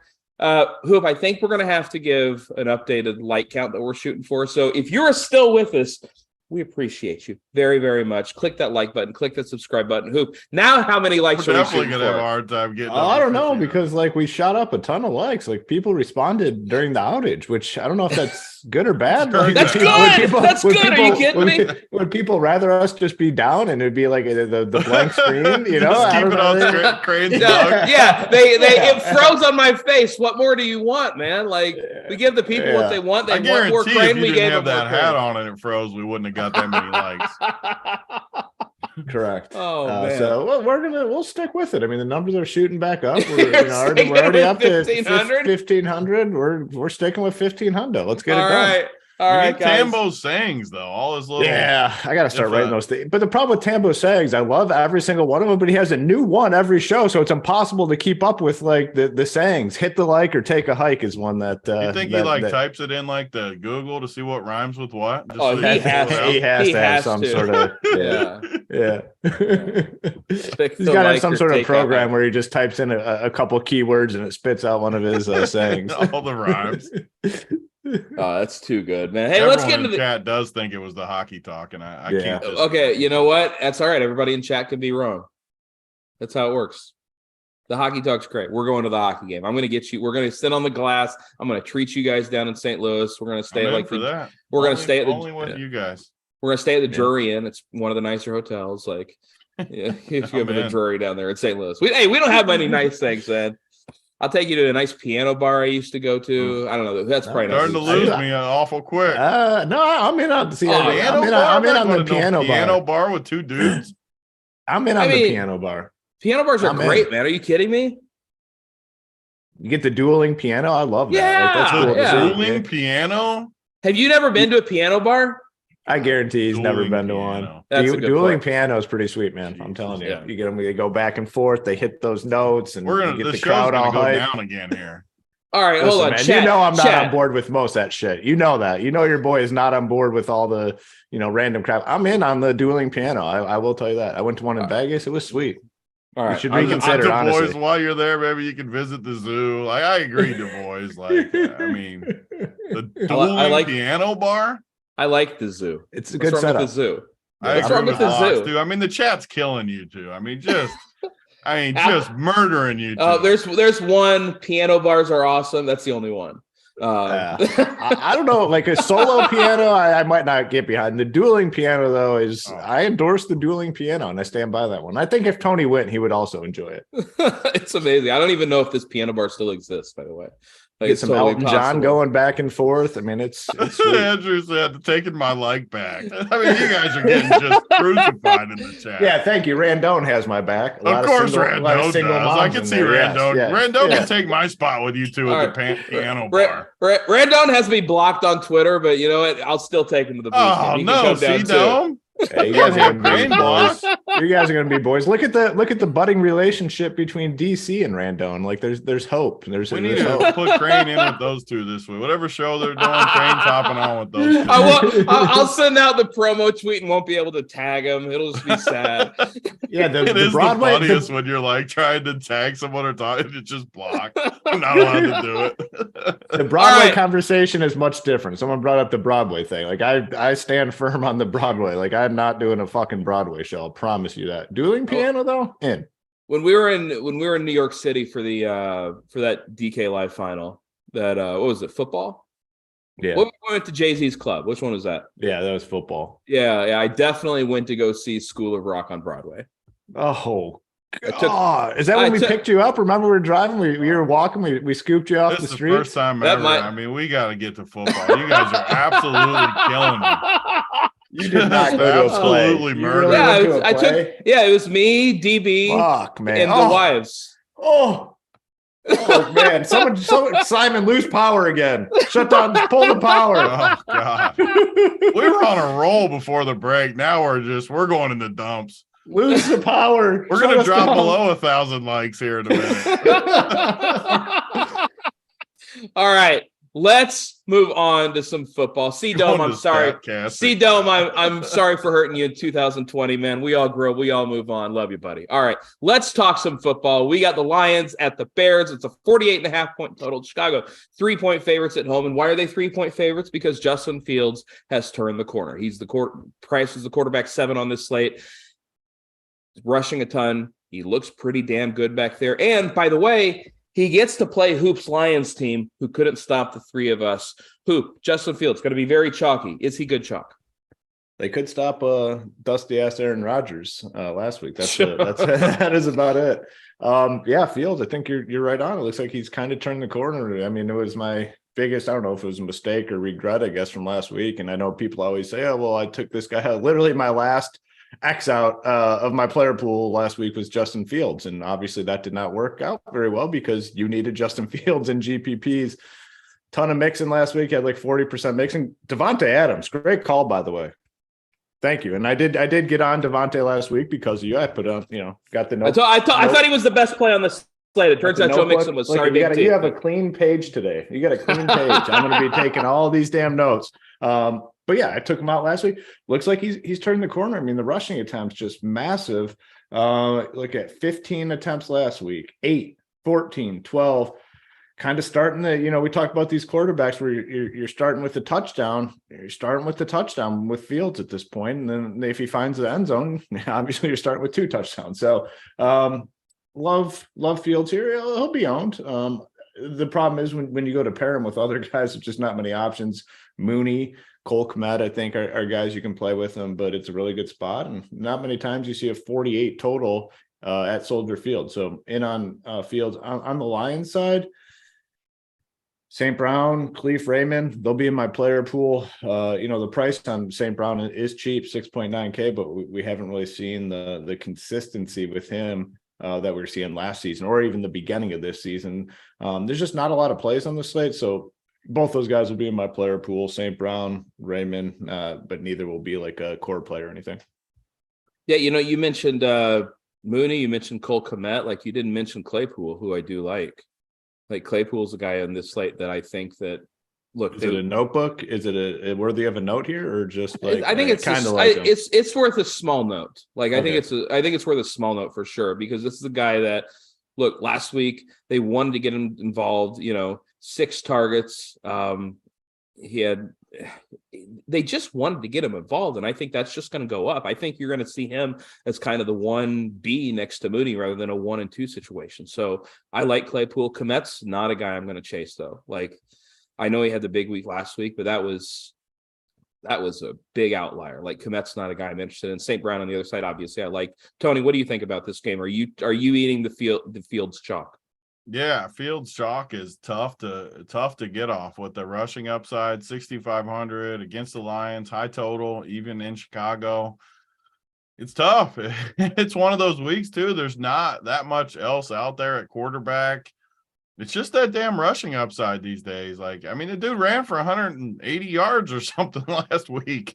If you're getting that kind of production at quarterback, you're just going to have that. I mean, even half of that. He's had like 40 or 50 plus yards, I think the last 5 games or something. I don't know. It's really, really hard to get off of that. Pair him with one of these guys. I don't know who. I mean, Mooney, Claypool. Yeah, Claypool's 4,800. He looked decent last week that was his first game, right? Yep. Yeah, I mean, he looked decent to me. 4,800 is a nice price point for him. I could see him being a possession guy too, which should be good with Fields kind of on the move. Let Claypool move around as he's going down the field. So I like that. Kmet, yeah, the big game last week. Don't chase Kmet, man. I mean, don't chase Kmet. I'm not planning on it, but like in my 150 or something, I'll probably leave him in the player pool. I'm not gonna. I don't know. I don't love him, so I don't mind your take. And then St. Brown's brother, don't forget about him. He's not going to project high. Another Millie Maker type play. He's been terrible, but brother on brother, you never know. Those are weird little narratives where could he just be brother? Yeah, brother on brother, a little I don't know what we'll call that on this show, but that is the worst porn I've ever heard of. Yeah. I mean, until it ships for us, and then something you might be interested in. I mean, couldn't you just see us watching this game and then St. Brown scores and it's not the chalky one? I can see that, but I don't think they're going to call it brother on brother. What if they both get it done? They might be a little brother on brother. They might call it that. I mean, it could be a new category for us on the woods. Pornhub search results. Yeah, I do not want that category. Going through the roof. But We're in trouble. I like them, and the bots have to be coming in here in about. Oh yeah, for seconds. sure. The Sun God's like my favorite play, though. I know he's chalky. He's going to the Bears can't stop the slot. He's going to absolutely crush. Definitely in consideration for my play of the day. He's going to go off. They're talking on the previous show that he's been lining up more outside a little bit. I don't know. I mean, I don't know. The previous show was hating him. The previous show only strokes to the Chiefs. Like anything but you get outside the Chiefs, there's dry undies outside of the Chiefs. So, I mean, they hated the Sun God. I mean, the Sun God's going to nuke today. I am very confident in that. He's going to crush. Even if he is outside, whatever, he's going to crush. Khalif Raymond, I think, is decent. This game's I love this game. Khalif Raymond, if he doesn't play in the slot, then Khalif Raymond will go off. So if you think he plays outside, you better play Khalif Raymond. I'm not smart enough to know where these guys line up as much, but if that's true, play Khalif Raymond at 4,400 because he will crush if you think that. But one of those guys I like for sure. Somebody in the chat says, brother on brother, that's something you watch after the dueling piano bar. Just haters gonna hate, man. Hoop, you and I'll go, man. Hoop, next live final, we're gonna find a nice dueling piano bar. Tony, you can go or not. That's all right. I will say Randone brought up a really good point. I mean, even if you're not into the dueling pianos, the surrounding scenery, something you might be interested scenery in. Everywhere. You don't need to go to no damn piano bar to get it. They like that sort of thing. Randone knows. Randone, he's at the coffee shop in the morning. Like he knows the schedule of these ladies. Coffee shop in the morning, dueling piano at night. This is a showdown slate. I just saw Scotty Miller catch a ball. This is showdown captain, right? Not even a big ball. I'm just mad that Scotty Miller's catching a ball for the first time. What was I going to say? Yeah, somebody in the chat also asked about DeAndre Swift. I said this on my show Wednesday, and I'm just going to I don't think I'm going to play DeAndre Swift the rest of the year. Like, they're just going to baby him all season. You were definitely on that first week, too. I was. My worst plays of the year. Like, I'm here for you. Yeah. I gave you credit all day. I was like, man, I should have listened to Crain. Like, that was my worst call of the year playing Swift that week. When all those running backs went off, I played Swift. It was so bad. Just such a bad play. Yeah, I'm just off Swift the rest of the year. All right, let's move on. We got Minnesota at Buffalo. Bills -7. If you got the Bills -3.5 or -6.5 like I did, congratulations, because that line is up to 7 now. And why did it move? Because Josh Allen's going to be playing 8.6K at home in a spot against Minnesota. That's a pretty darn good spot. Tony, I'm going to start with you this time. This Bills team, every week they seem to go off that they play. This week, they're supposed to be pretty low owned. They're pretty expensive. I think the Bills are a decent play. What do you think about Buffalo? Yeah, I mean, it's definitely has to be in consideration. I still worry definitely about this injury we watched Herbert come back. He really struggled after the injury. A couple of these times when these guys come back maybe a little early, it just feels like they weren't ready and they're only playing just because they want to get W's. I mean, they just lost last week. They don't want to lose 2 in a row. I don't know. I have a hard time paying $8,600 for Allen when I can just play Fields for that much cheaper in a better spot too, honestly, versus Detroit. So I don't think I can do Allen, but I can definitely do some of these lower owned guys. I mean, Diggs, Gabe Davis is going to nuke again for it. He never gets owned. Yeah. One of these days he's going to do it. The problem with Gabe is he's truly a tournament play. I make fun of people for saying this, because the cash tournament, that doesn't mean as much to me. I hate the question, honestly. But Gabe is one of the guys that falls into the bucket. Like, he's very rarely going to be a cash play or a safe play. And there's going to be weeks he gets you 2, and then there's going to be weeks he gets you 42. So there is no in between. I'm just going to keep playing him. And, I mean, not on my main team more than likely, but in my 150, I want to be there when the ceiling hits. I don't love that much more from Buffalo. The Minnesota side, every single week we get Justin Jefferson like 3% owned, and every week I keep playing him. Every week the running backs go off, so it doesn't matter. One of these weeks the running backs are going to bust, and Jefferson's actually going to hit the winner because he's been amazing. But it doesn't matter when the running backs get 40 every week. So it just I like Jefferson, though. I'm definitely going to keep going back to him. Hawkinson looked pretty good in this offense. This is a good team. This is going to be a good game, I think. Minnesota, I love them as underdogs. Josh Allen a little banged up. I wouldn't be surprised if Minnesota pushes this game a little bit and hangs around. Hoop, what do you think about this Buffalo game? Well, I mean, obviously an interesting week here with Josh Allen, where you saw the line come all the way down to what, Bills like -3. A lot of talk that Josh Allen was going to miss. I just don't know. Like I don't know. It just seemed like a confusing situation to me. He's playing today. Have to imagine low ownership, and maybe he's not 100%. I lean towards the fact that if he's going out there, he's probably pretty damn close to 100%. Like the injury was like a shoulder injury, right? Like if he's playing, I can't imagine he's going to play without 100% shoulder. Like I got to figure. I'm with you. Yeah, so I'm playing some Josh Allen today, and I think you'd probably see ownership really low on him. I mean, it definitely has to be single digits. It's just a matter of how low into those single digits. You don't have to allocate a ton of resources to your teams.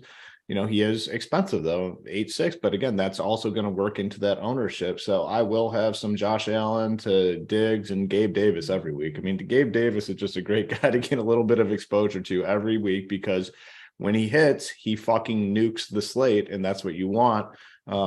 Very volatile though, as Big T said. On the Vikings side, tons of run backs. I mean, Jefferson, Hawkinson. A lot of people are just going to go really cheap at tight end. Hawkinson, 9 catches last week? They're obviously going to use this guy. I'm not going to mess with the Vikings running backs though. So Hawkinson, Jefferson, and then some Allen to Diggs or Gabe Davis. I think it's a really good opportunity to get the Bills offense at probably the lowest ownership of the season. I mean, it might have some more brother on brother with Dalvin and James Cook.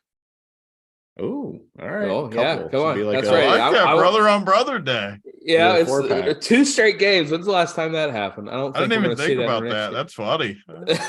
Somebody in the chat pointed out. It's like that one week I built our Millie team. I'm going to do that again today with brother on brother. Oh my god! Just both brothers. That Millie team we built had to have cashed. Oh, it cashed. It had a chance to crush. It was in contention for a while. Because not only did the 3 running backs, that was the week I played Burrow and Chase on that team. And that's right. Crushed. That's right.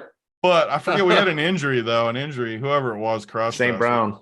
For one of the brothers. One of the brothers. Yeah, that's right. I'm going to get redemptions on today's team. I'm going to do it again. Brother on brother team.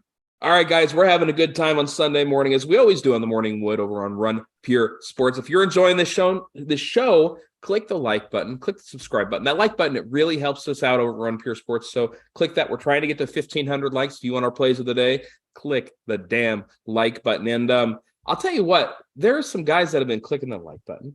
There are some guys that have been listening to us, and they have been doing pretty damn good. So let's talk about our members never win segment, because that's what we hear. Oh, members never win, blah, blah, blah, yada, yada, yada. Well, this is what has been happening to the members over on Run Pure Sports. We got Bull 800. He turned $12 into $4,000 in NBA. Seacorms, he turned 76 into $4,000 in NBA. Leroy hit for 4,600 in NBA. AP, our man, 8,000 in NBA. White Guy 223, he shipped NBA for $12,000.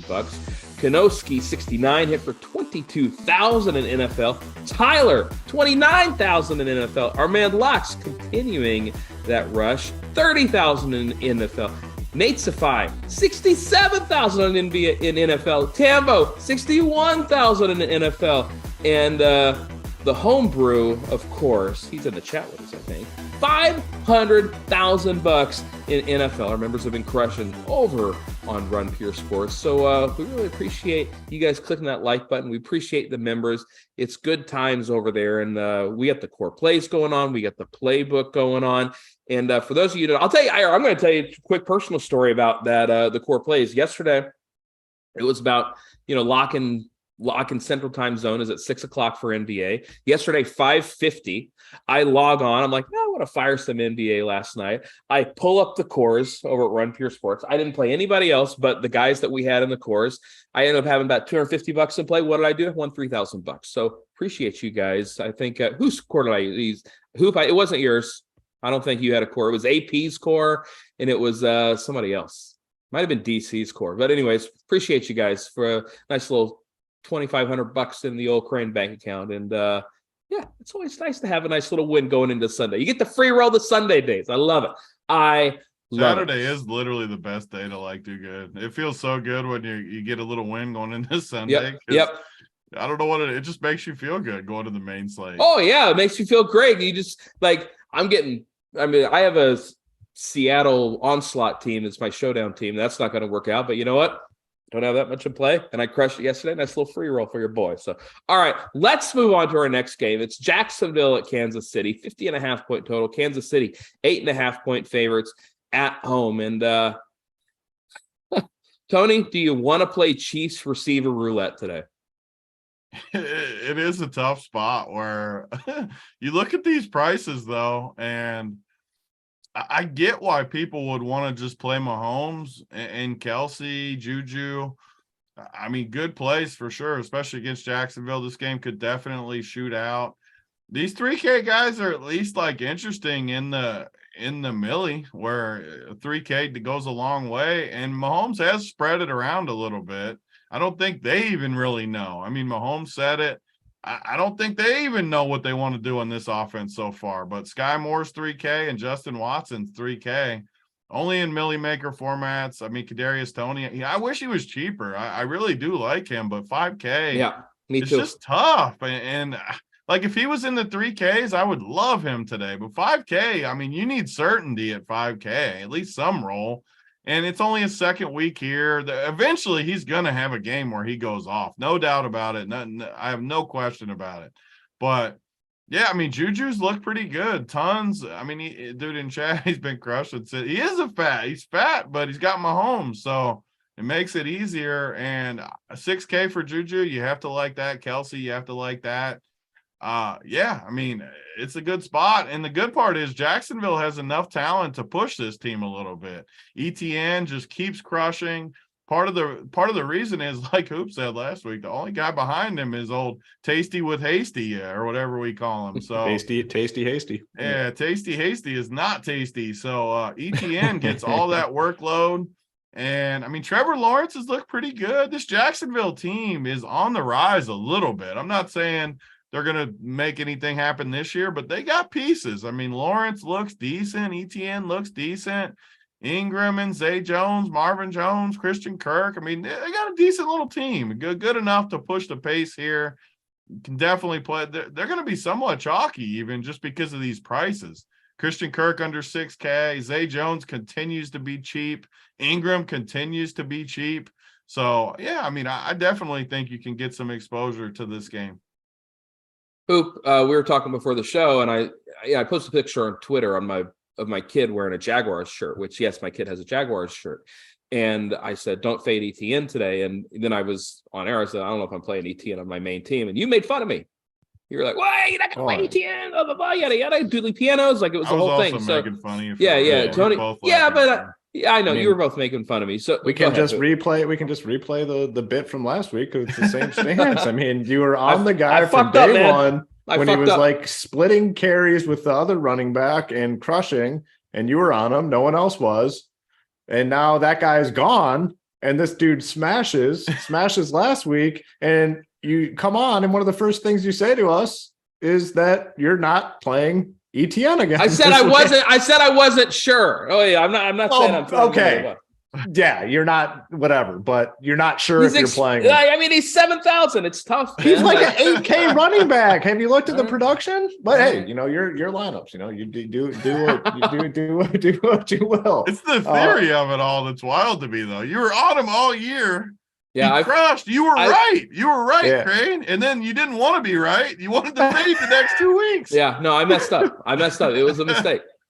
The problem is I love another expensive running back this week. And You're it's allowed awfully to tough play to more get, than one. It's tough to get two in, man. There are 3 spots that you could potentially play a running back. I don't know. How much salary do you guys have? Enough to play ETN. The guy that's like the average. Okay, you know what? I'm gonna tell you. Spot. You know what I'm doing? You know what I'm going to do? You know what I'm going to do? I got one lineup this week. I'm single entry Crain. That's how I roll. I'm putting ETN in. Yeah, right? I'm committing to it right now on this show live because I'm getting Saquon too. I'm going to get Saquon and ETN. I'll make the salaries work. Very good. All right, appreciate that. In terms of this game, a lot of options here. I think the Jaguars are a little bit better than people think. By the way, a great picture of your kid, very cute. Somewhat surprising that you were able to produce something like that. But a Jaguar. I thought you meant a cute kid. A cute kid. I thought you were saying you were surprised I was able to produce a Jaguar. Yeah, no, a cute kid. Very cute kid. A lot of options in this game. I mean, we talked about ETN, but Trevor Lawrence at 5'4" is turned into a nice high floor play with upside. Christian Kirk's been good, and then Zay Jones, Marvin Jones, Evan Ingram. So you have a lot of pieces on the Jaguar side, all cheap. Even though you think your boy ETN is too expensive now, but 7. I'm playing. I don't want to hear it. No. Okay, all right, get off that. Get off that. It's over. Chiefs. I really like Kelsey. I mean, these are the Kelsey spots where we have a lot of cheap tight ends that are going to be very, very popular, especially on DK, where there's such a difference. I mean, Kelsey is almost 8K, and there's like 6 guys that are 3K that you can play this week. Ownership is going to be low on Kelsey. Anytime Kelsey comes in at low ownership, I am interested. Just big time floor, big time ceiling. So I'll play him. Juju's look great. Love Juju. MVS, his roles kind of shrunk a little bit, but 4.1K. No Mecole Hardman. I'll keep him in the player pool. Not going to mess with the running backs there. But I don't know, probably like 8 or 9 plays in this game, which is pretty rare. Any Tony for you, Hoop? T-O-N-E-Y? I'm with Big T on Mr. Tony. It's like, man, I would like to play him, but 5K, like, man, you got to do something at 5K, and got to do a lot at 5K. So I'll probably fade him just because of that price tag, but I would like to play him. If he's in the 4s, I'd definitely be in 5s. Why'd they price him at 5K? It's so friggin' annoying. Just dumb. It's gonna piss me off when. So hold on, everybody likes him, but everybody thinks he's like 500 too expensive. Like, you're right, and it's gonna tell. You're right. I need to play him. Like, it's $500 too expensive. I can't live with myself if he goes off and I don't. He's unplayable. He's unplayable.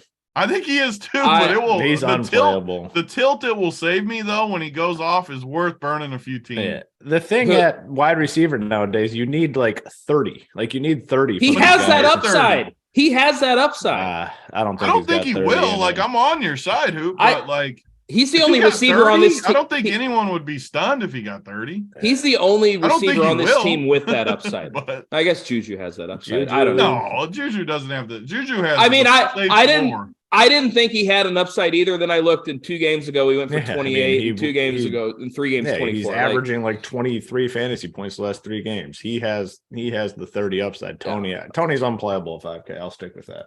Man, like, I'm doing a show with a guy named Tony. Like, I like Tony. Should we put him on our brother team? Like, there you go. Like the worst team ever.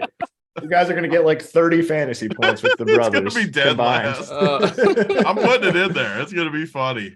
Guys, if you're enjoying this show, click that like button, click that subscribe button. It helps us out. We're trying to get to 1,500 likes today for our plays of the day. And it's would help us out. We really appreciate it. All right, let's talk Saints and Steelers. And this is normally a game I would cross off, but there's actually some plays in this game. 39.5 point total. The Saints 1-point favorites. Hoop, I'm going to start it off with you here. Alvin Kamara, you like ETN. I like Saquon. Alvin Kamara is going to be 20%. Mark Ingram's out. I get it. I get why you'd want to play Kamara. Is he going to be a priority for you today? Wow, I just see this here. Tough times for the Saints. They're only favored by 1 against the Steelers team. Jeez, man, it's a rough go for the Saints. That Mark Ingram injury really makes a difference. Yeah, it's a touchdown movement there, right? The only thing for me in this game is just going to be Kamara. I mean, 39.5 total. Maybe a little Freiermuth. I mean, I'll have some of these Steelers guys in my player pool, Deontay, Freiermuth. That's it though. Kamara, this game is just awful. I don't really want to even look at it. All right, that's fair. Tony, any interest in you in this? Any interest for you in this game? Yeah, I mean, both these teams have struggled a lot at times. Pittsburgh. So one of the interesting things I thought when we looked at on the Print Factory this week, if anyone watched it, we looked at this Pittsburgh. I've made fun of Pittsburgh all year. I think they're the worst. Their O-line sucks. But when you look at their actual schedule, it's crazy how good it's been. They played at, let me pull it back up so I don't mess it up. They've played at Buffalo, at Cincinnati, at Miami, at Philadelphia, and then the home games were Tampa Bay, Jets, New England. Like, that's got to be the toughest possible schedule of anything I've ever seen. Yeah, every good team they've played. Just absolutely, it's like when that's part of the OG skit too, where he pulls the schedule up. This is the opposite though. So it does give me interest in Pittsburgh especially a betting side.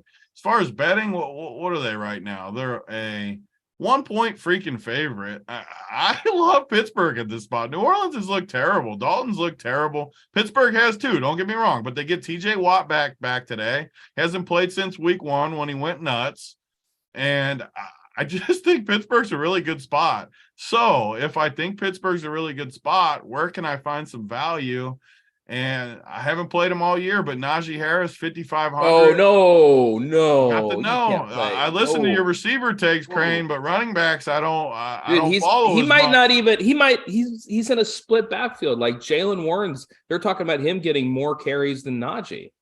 Well, I guess I'll get punished then because I'm going with Big Najee today. Man, I don't even hate Warren. Warren, this isn't showdown. I know, but they're talking about him getting more snaps than Najee. Like it's $5K. He might be 1,000 too cheap. Like, it wouldn't surprise me if Warren got like 12 or 13 carries this week. Honestly, no chance. All right, we'll move on. Steelers D 2,800 versus Dalton. Anytime versus Jameis. What? I said I got the we'll move on. Man, oh man, Tony. The receivers, I told you, you gotta stay in your lane. You crush the receivers, running backs, you gotta. I mean, you just talked about Jalen Warren. It's not showdown. I like Jalen Warren. Oh, no, Crain. Steelers defense has to be one of the best defenses of the slate. Going against Andy Dalton, Watt's back. Watt's gonna go nuts. He's been dying to get out there. I just love the Pittsburgh D. That's where I'm at. Najee, Steelers D. I don't really understand the Kamara being chalky. I've been on him. I've had a good feel for him all year, honestly. I faded him in a couple spots where he should have been. I played him when he went off.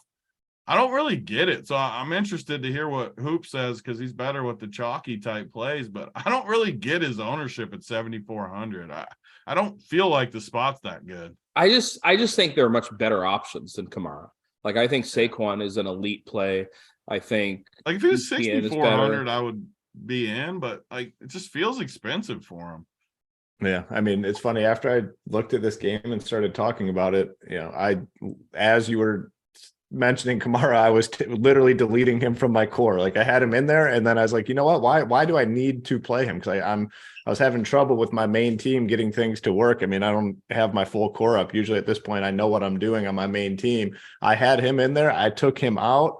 And I feel better about things. So, I mean, yeah, just kind of talking through it. I don't think he as much of a lock as these projection sites are making it out to be. You go to any projection site, he's like the top value at running back. And I guess the question is, you guys both posed it, like, why? Why do I need They got a 20 team total. Like, does Ingram being out really move the needle for Kamara? I don't think it does.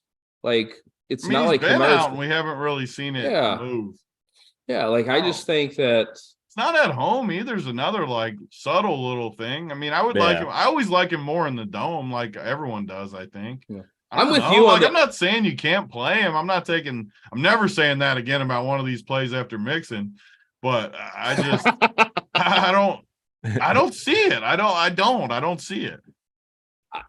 I'm with you on the Pittsburgh defense, by the way. Are they chalk? I think they'll get some ownership. Okay. The popular defense on DK is going to be the Cardinals. Oh, that's great news then.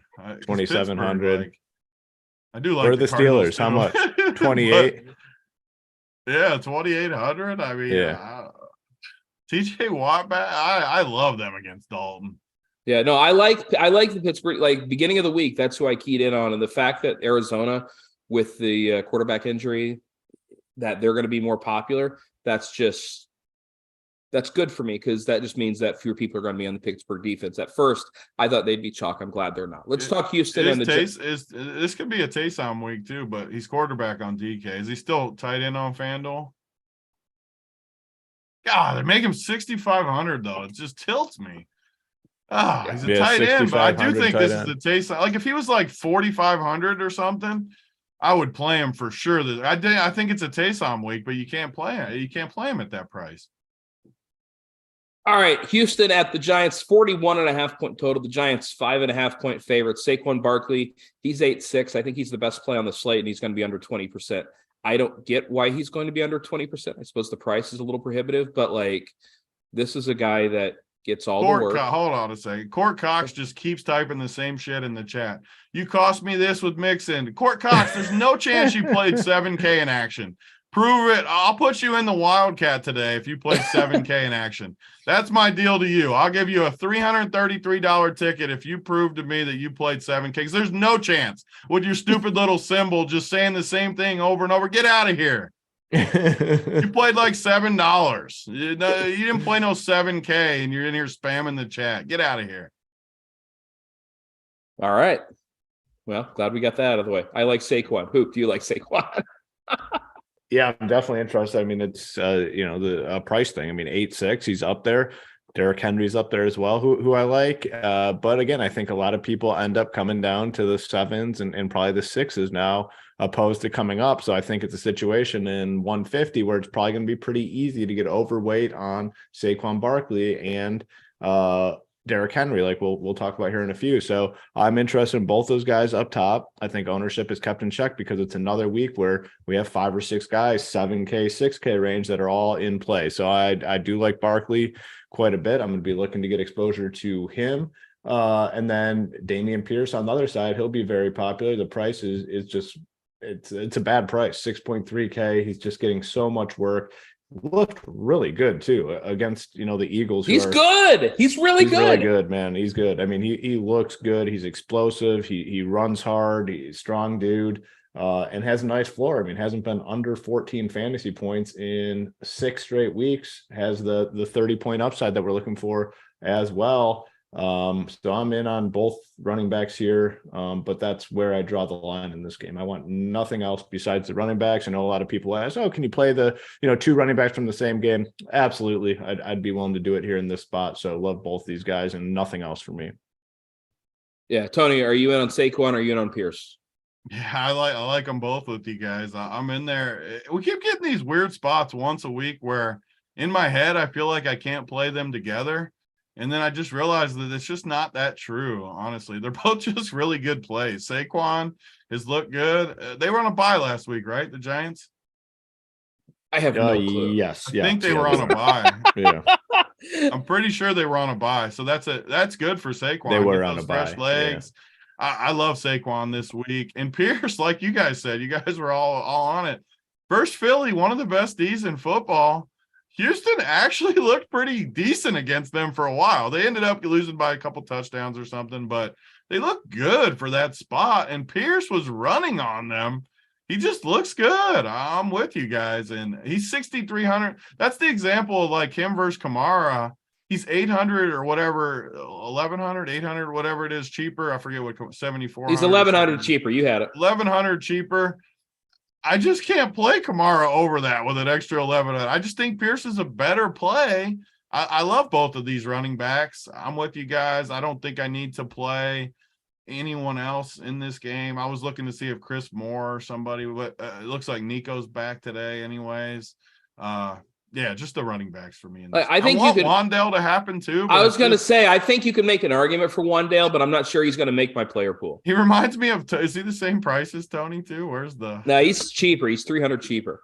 300. I mean, it feels like a similar play though, where we want these guys to do it. but they're just not quite there yet. I'm just saying, when Tony goes for 25, you're not going to think he's 500 too cheap. Should I put Wandell on our brother team too? I like just keep putting him in there. Is there a Robinson on Houston I don't know about? Maybe some O-lineman or something. Right now we got Fields, both Cooks, both St. Browns, and Tony. So we got 3 spots left, 5,100. You get Claypool in there, man. What are you doing? Should we put Claypool? Is that fit our narrative? I like it. Hoop, you wrote down Claypool, right, on your little piece of paper? Yeah, it's the only note I have so far. I'm waiting for some more gems. Yeah. You're not writing down Tony? You can't go there, huh? No. I got to draw the line somewhere. You know how much it worries me when like I give a wide receiver take and Hoop is so against it he doesn't even write it down. Hey, I can't do that one. I'm definitely out. Definitely out on that. Yep. I understand. I get it. It's just a sad story. Yeah.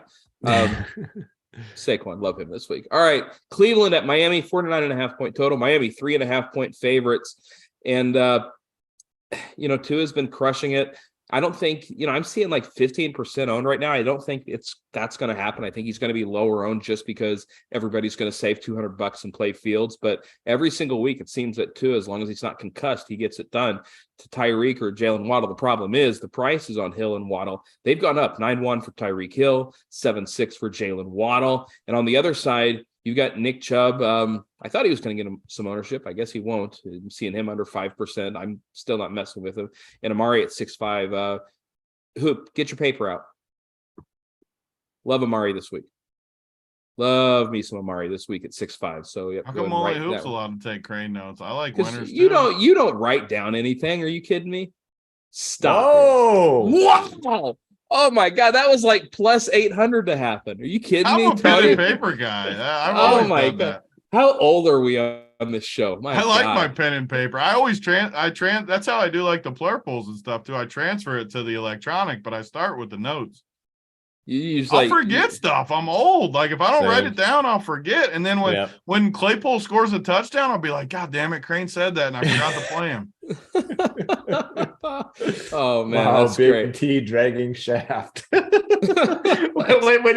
the notebook hold up when you hold up the notebook and that's the shaft dragger, it does show how old we're. I'm just stunned. I didn't think there was any shot Big T was going to bust out the notebook. Like, no freaking chance that was going to happen. I'm stunned right now. I'm also stunned. You guys need to be clicking that like button. Helps us out over RunPureSports if you're enjoying the show. If you're enjoying the Morning Wood with Hoop, Big T, Crain. We'd really appreciate you clicking that like button. It helps us out. Hoop, where are we at with the likes right now? 1.2K. So somewhere in that range. But the good thing is there's over 2,000 watching. So getting to 1.5K should be not an issue whatsoever. That's right, guys. If you want the plays of the day, get to that 1,500. We really would appreciate it. Hoop, I'd really appreciate your take here on this game because it's a high total. And yeah, man, like it's tough to fade these Miami games. So what do you think about this spot? Yeah, it's just turned into one of those spots where I think you just need just about every week exposure to Tua, Tyreek, and Waddle. I mean, it's such a condensed offense. Almost everything's going to those guys. If they get involved in any sort of back and forth, I mean, they're just going to have endless opportunities. So for me, we kind of talked about it with Cooper Kupp earlier on in the season. I'm just going to play some of Cooper every week, except this week with Matthew Stafford being out. So I'm going to break the rule on Kupp this week, but I want Tua, Hill, Waddle stacks every week. So in on that. And then the nice thing about Miami is you can just kind of cross off everything else, maybe get a little bit of Gesicki. The running back situation, they're splitting, so there's just no need to go there. And then the run backs, you have run backs here. You have Njoku out, so it's a boost to all these pass catchers. Amari Cooper, he was on my list before, so I'll bump him a little bit in honor of your statement. Donovan Peoples-Jones is a cheap wide receiver option. He's been very steady. I mean, you look at it in terms of yardage, 71, 50, 76, 71, 81 yards, has not found the end zone. If he finds the end zone, you're up there close to 20. So in on him. And then Harrison Bryant is a punt tight end that I have interest in as well. Just a really good game overall for fantasy. Tony, is this a game you're going to have to get exposure to? Yeah, another game that I don't really have disagreements from you guys. Miami, literally every week.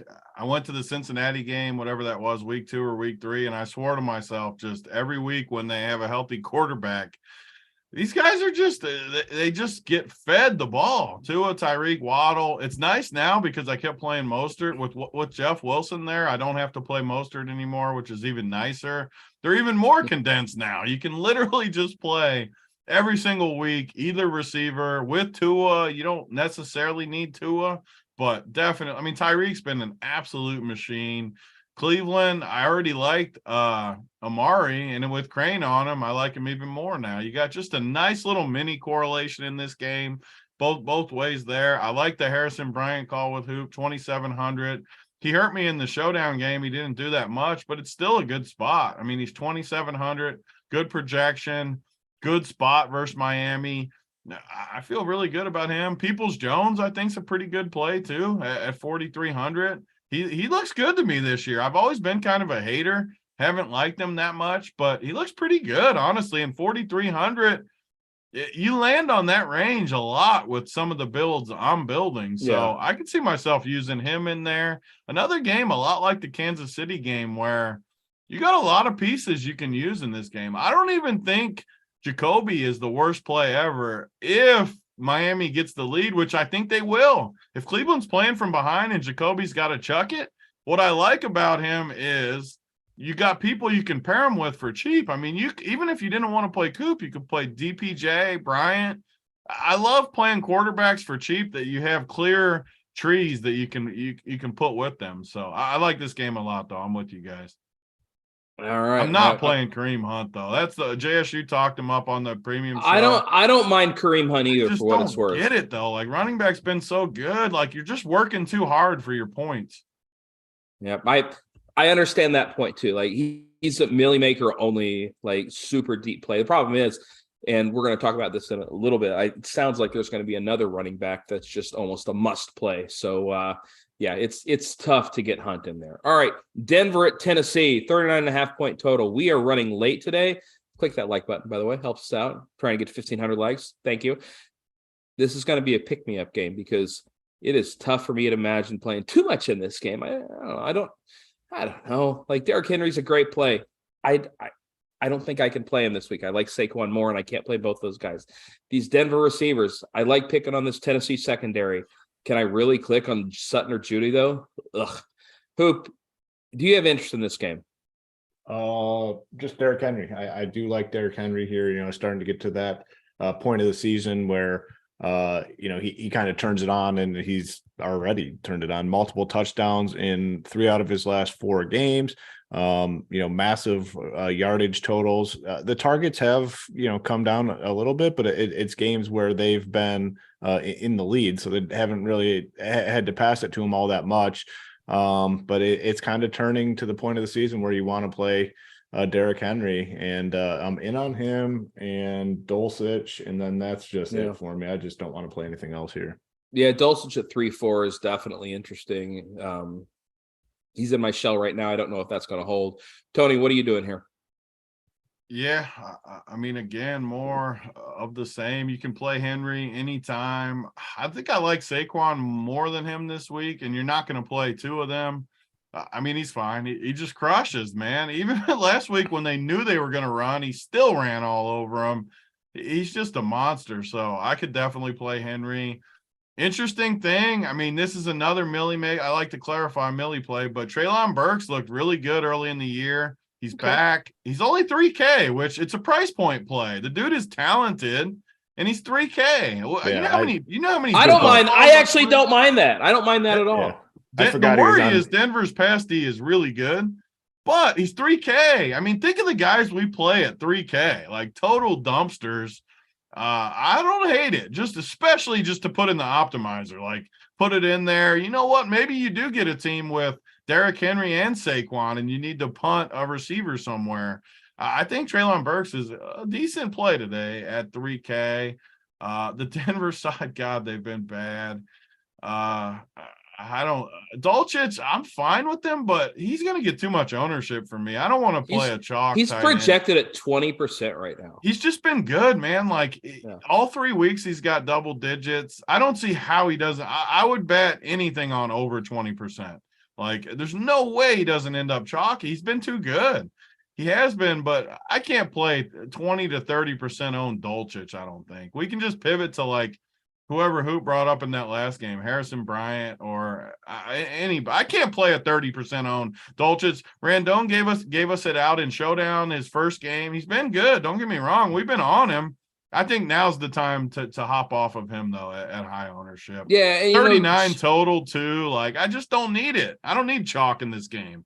Chat says Judy with all the Tennessee defense out, and I get it, man. Like this is a spot I would normally want to play these guys. I don't think I can do it. Like it would be different if they were 5K. And I know I was making fun of people with Tony with this, like Kadarius Tony, but like at 5'7" and 5'6" for Sutton and Judy, like. I mean, who brought it up though? Like I truly, and we used to make fun of Crain for this in a little bit, but I mean, if you're playing Judy at 5,700, like I want 30 points in a tournament. I do. Don't get me wrong. If you told me he gets 20, I'd play him. Well, back to our other argument we always have. But what do I want to win a tournament? I want 30 from that price point. I do. Yeah. Yep. I like him. I don't think I can play him. I think he gets you like 17 if you play him. He can get you 20. I don't know if he can go for more than that. Tony, I really like your call on Treylon Burks. I actually think he's going to be in a bunch of my lineups. Like it's a nice price break to get like those other things in. Yeah, it's very rare we get a guy talented, at 3. Man. It's not like he's a bum. Like he's good. He just gets hurt. I got him in there too. I kind of just forgot that he was on the Titans. I had the same problem. I had the same problem. Like, and that's why I like doing this show, because every week there's a guy that one of you guys bring up, and I'm like, that's a really sharp play. You know, you also say some shit about Joe Mixon, and that sucks. But like, but you know, like I look at Treylon Burks, like, and look, he might go 1 for 7, and people make fun of us. But like, even then, though, he's 3K. That's the nice part about the 3K guys. They can't beat you. If you play Judy at 5,700 and he gets you 3, you're screwed. You play this dude at 3, he gets 3, you're not screwed. You can still easily make money. And I'm sitting here thinking, like, I want to pay up for these running backs this week. And this is such a weird week because we've had cheap running backs all season. And I think this is the week to kind of get off of that strategy. So I need these 3K wide receivers. Treylon Burks is a guy definitely interested in. I'm also interested, guys, when you click on the damn like button. We're trying to get to 1,500 likes. So, Hoop, where are we at? Yeah, we got some good progress here. We're in the 1.3K range. So I initially thought 1.5. We all thought it was kind of aggressive. The stream shut down for a few, so we thought we're but people stayed on because it was on my face. People stayed on. Correct. Yeah. And they pounded the like when it was frozen on your face. So that should give you a little bit of confidence there, which is when you look nice. when you look like this, I can't blame them. The people are responding today. I like that. Even after the bad Mixon take last week, they stuck with us. I like that. It's going to be a good week, boys. It's going to be a good week. And we're going to get to the way you lock in the good week is get to that 1.5K. Yeah. Likes. Real quick, Burks on FanDuel. I assume he's min price there. You can play him there too, right, Tony? If he's min price, you can. He is 5K. Oh, yeah. I don't like it as much on FanDuel. The only reason I don't like him because the match. I just like him because he's 3K. It does so much for your roster. I don't know if I like him at 5K as much. I haven't built on FanDuel though, honestly. I know 3K brings a long way on. Yeah, the cheap bottom barrel wide receivers are just more valuable on DK than they are on FanDuel, and it's easier for them to get there. On FanDuel, you're more touchdown dependent on DK. If he goes out and gets 4 catches for 60 yards, you're golden. On FanDuel, that's like doesn't really do anything for you. I think the cheat code for like the 3K example on DK is tight end on FanDuel. Like sometimes you get these dudes that are like low 4Ks and it gives you that same price. But I don't know if there's one. Is there one this week? Anybody? The tight ends on FanDuel, they're all really, really cheap over there.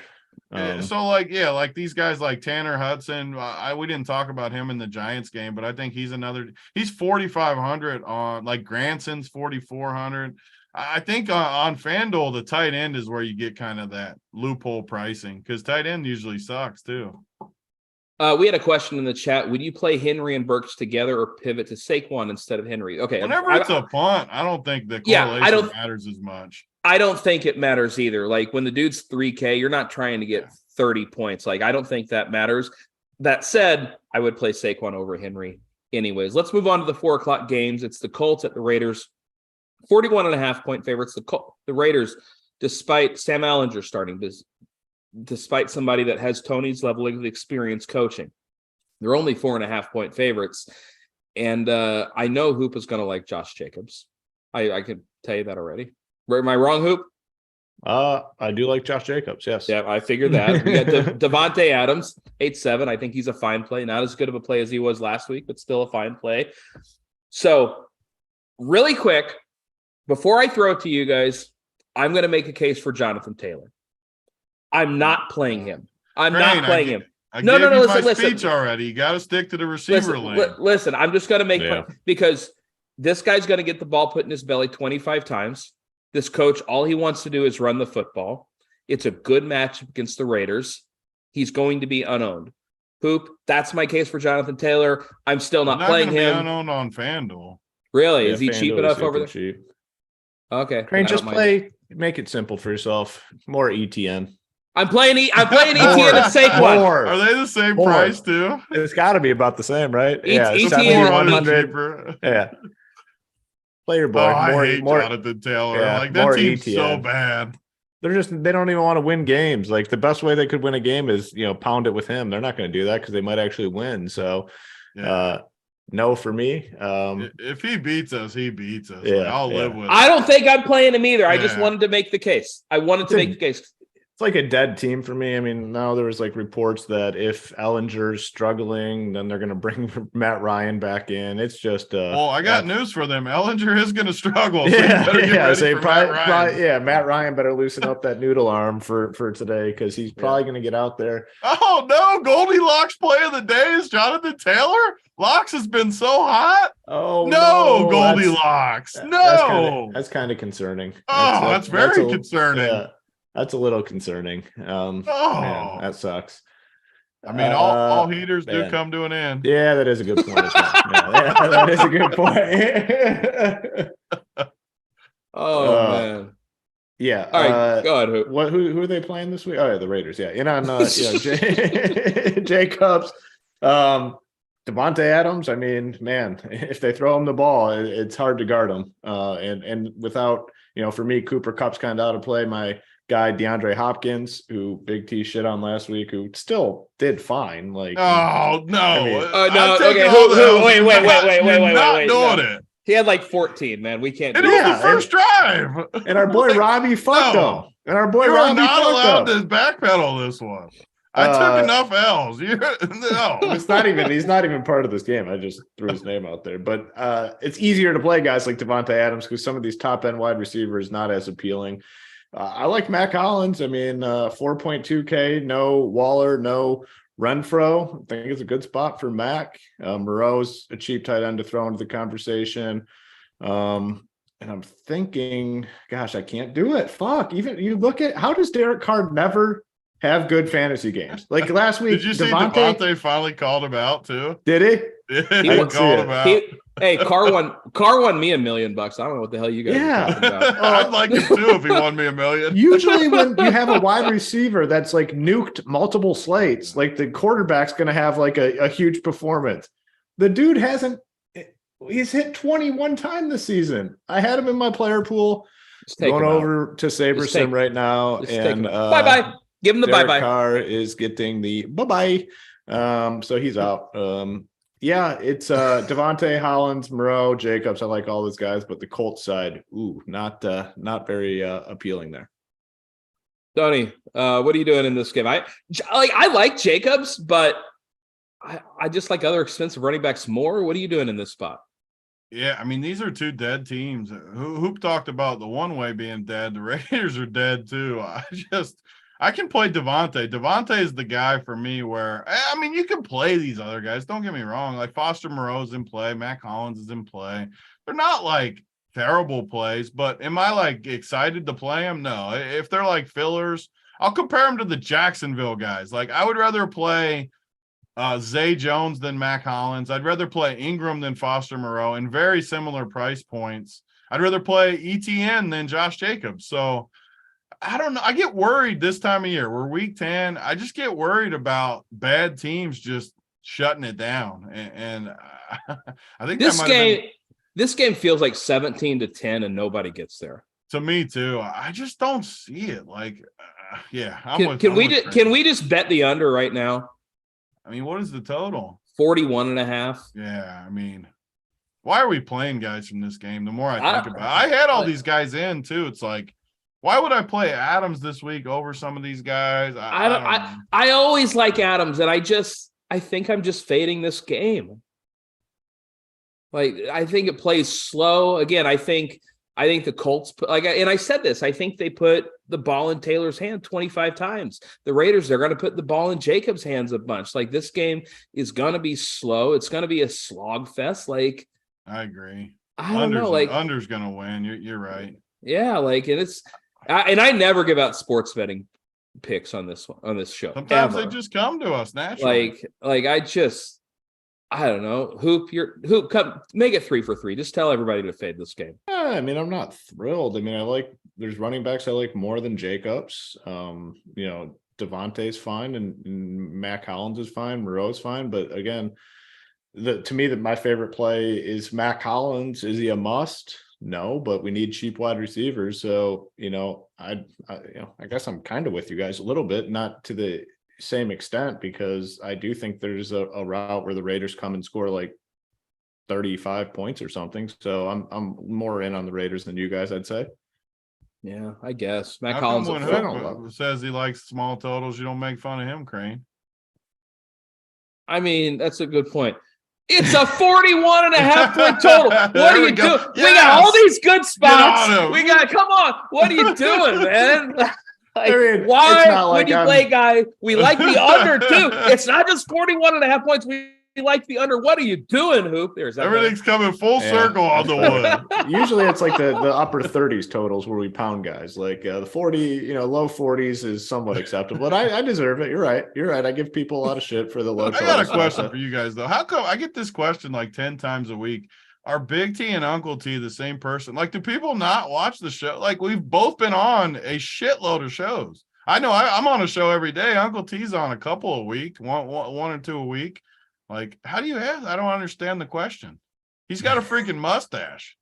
It's if you follow the names, it would make more sense to you. The name is Uncle T. Why would we be two different names though? I don't even get it. Like, it's not even the same. The T. I guess. Iraq, kiss my fucking ass. Get out of here, dude. Your bits played out. You say the same shit over and over, and it's not funny. Just get he loves you too. Like he doesn't. He talks shit now. Oh, really? I thought he loved you. No, he's got to the point though where he's just like trying to be annoying and troll. Those are the ones. Like, I'm all for it. You've seen us. We like the playful banner. I'm all for it. But when you just the same thing, an idiot. Yeah, he says the exact same thing over and over. Like, he doesn't like my face close. I'm just gonna get up here. My sideburns, which I don't even have. He's saying something about my eyebrows. Like, my eyebrows are bushy. They're just blonde. Yeah, it's like a played out bit. Like, just get out of here. I don't even get it. Like, you know what, Simon? Bust out the band hammer. Bye-bye. I mean, it is a band. I'm all for playful stuff. It just isn't, though. He said cancel. Yes. Bye-bye. I like people. If you're saying funny stuff like, Hoop, I'm going to drive up and bang your wife or something. Like, all right, yeah. Like, say something funny. Like, make fun of our hat, our shirts. Make fun of our mix and fades. Like, make fun of all that all you want. But you're like making fun of eyebrows and sideburns and being fat. And like, I know I'm fat. Like, who cares? I got a wife and 3 kids. You think I care if I'm freaking fat? I don't. Like, I promise you. Stick with the mixing. Make fun of me all you want for mixing. Like, it's just that's an easy one to make fun of too. That's an easy one to make fun of. I'm all for it. I'm all for the trash talk. I really am. I love it. Like this show has gone longer than any show we ever had. We're like 15 minutes over. Not ever. Just this year. Yeah, this is like we still have 2 games left. That's great. Guys, click that like button. We're trying to get to 1,500 likes, and we just lost one because E-Rack just got the ban hammer. So, well, maybe he hit the like before he got banned. Oh, yeah, that's true. This is great. This is great. All right, let's talk Dallas and Green Bay. Indy Raiders, we don't like that game. 44.5-point total between Dallas and Green Bay. Cowboys 3.5-point favorites, and we're going to be waiting on news all freaking afternoon here because Ezekiel Elliott, he's questionable. They say he's going to be basically a true game time decision. It sounds like he's doubtful.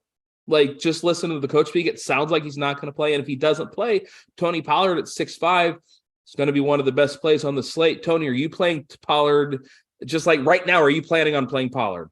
Yeah, and I hope the news doesn't hit because I don't think Zeke plays. I think they're just I don't know why they want him to play anyway. He's just roll him out. Green Bay doesn't care if he's playing. Green Bay, I don't get it. But yeah, I'm playing Pollard 6,500. I love him. Dak and CD, Dalton Schultz, I think are in play as well. Green Bay really disappointed me. All year long, I gave them one more chance last week. I was on Rodgers a little bit. I loved Lazard. Lazard, I think, was in my core last week. He's actually looked really good. The one guy all year that's looked good for them has been Lazard. A bunch of big games in a row. Man, though, I can't do it today with this Green Bay team, though. I got to write them off. They just have looked so bad. When Detroit beats you, it's that time where we got to cross you off for the year. Hey, you gotta get shut down. So Pollard for me would be the key point to me in this game. Yeah, I'm planning as if Zeke is out. And by the way, wouldn't it be great if the week after Tony calls Mixon Ezekiel Elliott and Mixon crushes that Zeke just crushes? That's that would be such a troll. Not happening. He doesn't need to worry about that. That is not going to happen today. So I think I can't handle another day like that. Don't let Zeke. You guys won't see me next week if Zeke goes off. Zeke is not going off. Oh man. Hoop, what are you doing with Pollard here? Because I think it's Leonard Fournette's throwing passes to Tom Brady, and that's an interception. What a fucking mess this Tampa team is. All right, Hoop, what are you doing with this Dallas situation? I think it's very what's the word I'm looking for? I don't know. I just can't believe that I just saw Tom Brady try and catch a pass, fall down as the ball was in the air, and there's an interception. You guys got to see the Super Bowl? It was a Leonard Fournette pass to Tom Brady, and Tom Brady just fell down, and there was a pick. You guys got to see this play. And that was unbelievable. I first want him stunned that play didn't work out. He's 43 years old. Come on. Are you kidding me with that? All right. Sorry, Hoop, go on about the Cowboys. I think it's going to be a really profitable situation here. Tony Pollard, number one, these sites were slow to react with the projections. So if you pulled up projections this morning, a lot of them still had Zeke in, Pollard not with a high number. Looks like they're adjusting a little bit. I hope, honestly, that Zeke is ruled in. Yeah. And I'm just staying on Pollard. I don't give a fuck. I'm staying right on Pollard. I think that's the move today is you play Pollard. Who cares about the news? You lock them in. Don't make any adjustments based on what happens. To me, even if Zeke's in, I think Pollard gets the work. Now, long term, they're committed to Zeke, and it's probably going to be 50-50 because Jerry's a moron. Pollard, I think, is the difference maker on the slate. I mean, if you know right now that Zeke is out, Tony Pollard is the highest owned guy on the slate, and it's not even close. We got me dying. That was the funniest play I've ever seen. That was unbelievable. And by the way, they called a penalty on Brady for tripping. That's I didn't see it. So good. Hoop, you're gonna see it on the highlight shows, buddy. Yeah. He literally kicked him. That's funny.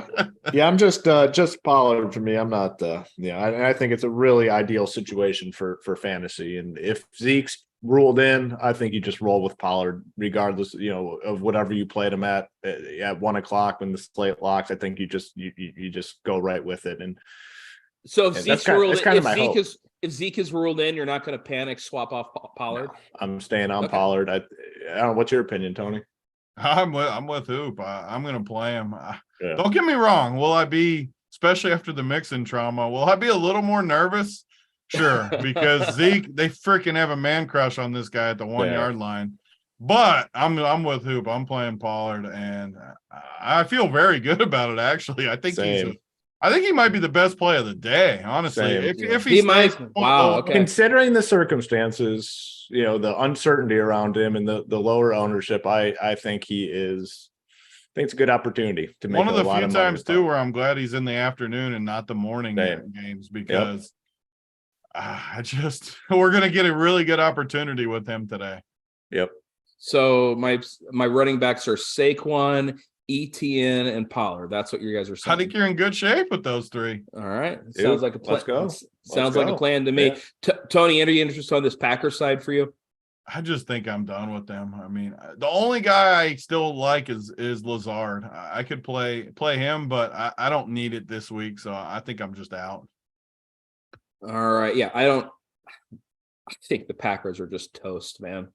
Like, I just think they're toast. Guys, we're trying to get 1,500 likes. We're in the 1,400s. Click that like button. Let's get it before this last game. And you guys get our plays of the day then. It's Arizona at the Rams. A dreadful 38.5 point total. The Rams 3-point favorites. And Hoop, my God, I don't want anybody in this game. I agree with you. And that means if people want these plays of the day, they better hit that like button. Yeah, they better move it quick. It's going to be a quick thing. I'm just not interested here. You got two backup defenses, obviously. I mean, both defenses, strong plays, but man, I was somewhat disappointed with the Kyler Murray stuff because you guys know I wanted to go back to my boy DeAndre Hopkins and Rondale Moore. I would have loved playing Rondale Moore today. Just they're figuring out the right way to use him, but with these quarterbacks in, I can't do it. Full fade besides the old defenses here for us. Yeah, I feel the same way. Like, this is just awful. Tony, are you playing anybody here? I mean, it might be honestly one of the easiest faded games of all time. You got both. First of all, both teams suck. They've been bad. You got not that good of O-line play. You got backup quarterbacks. You got a 38 total. The only guys like you could consider are the receivers, but why are you playing them with a backup quarterback at these prices? I mean, the only guy in the game that I could even make a case for is James Conner, I guess, just because of his price point. And I can't play him either, though, I don't think. So, yeah, I'm with you guys. Conner would be the only one for me that I would even consider, though. I'm not considering anybody.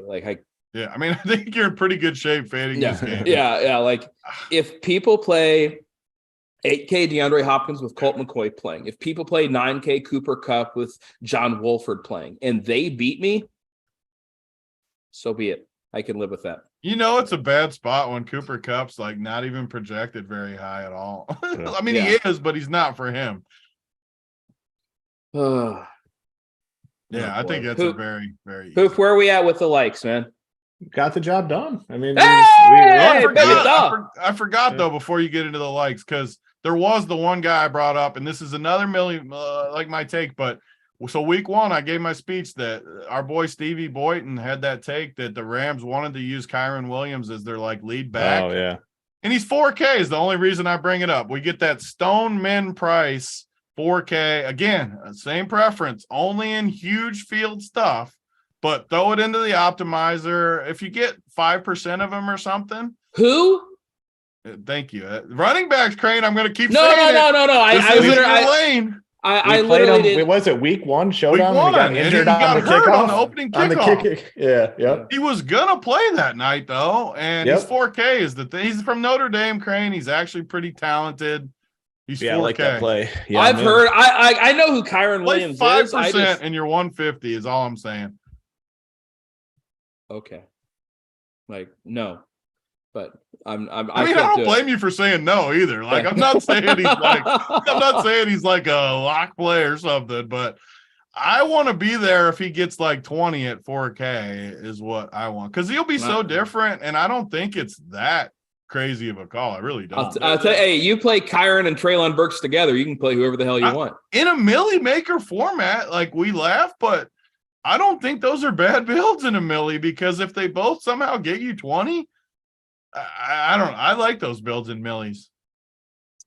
Guys, I have some bad news for you. Did they rule Zeke out? They ruled Zeke out.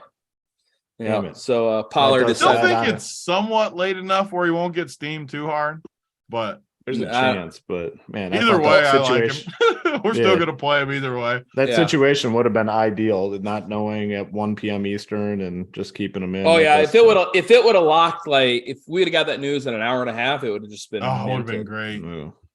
All right, let's go to our plays of the day. Hoop, Rich Parent, not parents anymore. Rich Parent play of the day. Who you got? I'm not even seeing that. Is that confirmed that he's out? I mean, like 3 people in the chat said it, unless there was like some. Yeah, I don't see it on my Twitter, so hopefully it has. Ah, shit! Oh, did I get freaking trolled in the chat? I mean, I'm pretty sure he's gonna sit either way. So like, I don't think he's gonna play, but I don't see it officially. Either way, it doesn't matter. We're playing Pollard anyways. Yeah, that's just. That's man, I think I just got freaking shafted. Well, like a few people I don't see it anywhere, so I think you temporarily got shafted. Oh man, I just opened up Schefter's Twitter and it's not there. So yeah. We like Pollard either way. We like Pollard. I mean, we're playing him either way, so it doesn't matter for what we're doing. Yeah. All right. The Rich Parent play of the day. Who? Let's hear it, Dave. Parent play of the day. Usually I know what I'm doing with this one. I'm just gonna go Pollard. I mean, it's not, it's gonna be a lower owned play than it should be, I guess. And as long as Zeke is not fully ruled out, I think it's a good leverage situation. So I'm going Tony Pollard, Rich Parent play of the day. All right, Tony Pollard, Rich Parent play of the day. Workbench play of the day. Tony, who you got? Yeah, there's only one guy that I think's the best play today, and it's the Sun God, baby. I'm going back. Amon-Ra. I don't know if you have to play his brother with him. That's a separate point, but I do like the Sun God today, so I am all about him. Workbench play of the day is definitely Sun God. All right, I'm going to get to my play of the day, but I'm going to really it was Ed Werder. Ed Werder tweeted this out, and it said, while he wasn't definitive, Cowboys head coach Mike McCarthy does not seem to expect Ezekiel Elliott to play. So that's what people were talking about. Not definitive, but it sounds like he's going to be out. 37X play of the day. Who do we got? We got a guy that it's pretty expensive. It's going to be tough for him to hit 37X, but he might do it. It's Saquon Barkley against the Texans. It's going to be very tough for him to get 37X. Yes, but you know when he hits 8,700 fantasy points, all you need him is to get like 9 touchdowns like Mixon last week. Yeah. he might do it against this Texans team, man. Like, honestly, it's tough for me to imagine a better spot. Like the dude gets all the usage. He's playing the worst run defense in the NFL, Giants and somehow need to win. The Giants need to win. They're big home favorites, and somehow like Saquon's not going to be 80%. So it's a freaking amazing spot. And I'm seeing 15% projected ownership on Saquon right now. Sign me up because he is absolutely going to smash it. And guys, we appreciate you smashing those likes, and we're going to be smashing this slate. Hoop, what do we got coming up next over on Run Pure Sports? Up to Lock show, breaking down all the news. JSU, Holden, Dunkel, take you up to Lock, and then all our cores are almost posted. Big T's player pool will be posted. JSU's player pool is already posted. So all the finalized moves on our content will be done here relatively shortly. So let's get it done today. Great show, good momentum despite the technical difficulties to start. Like where we're at today, and as always, we're going to see those RPS logos at the top of the leaderboard. Yes, sir. It's going to be a good day. Tony, final thoughts for you? Nope, excited. Another fun day. Love doing this Sunday show with the boys. Had to take some L's on my man Mixon. Feels good to get it in the past. And I'm glad he's not on the slate this week to really tempt me again. But it's going to be a good day. It's an absolute crime he's not on this slate. I feel very good that he's not on the main slate. I'm not going to lie, because I did not want to have to deal with that. But I think we're in for a big day. We were more aligned than we usually are on the show, which is usually a good thing. Yes, sir. We were, and we are, and we're going to crush it. Oh, there's a fumble from Gino. Gino not crushing it today. We got to get off here, guys, though. We got Up to Lot coming up. For Hoop, for Tony, I'm Eric. Thank you for watching, everybody. Thanks, Simon, for producing. We will catch y'all later. Peace.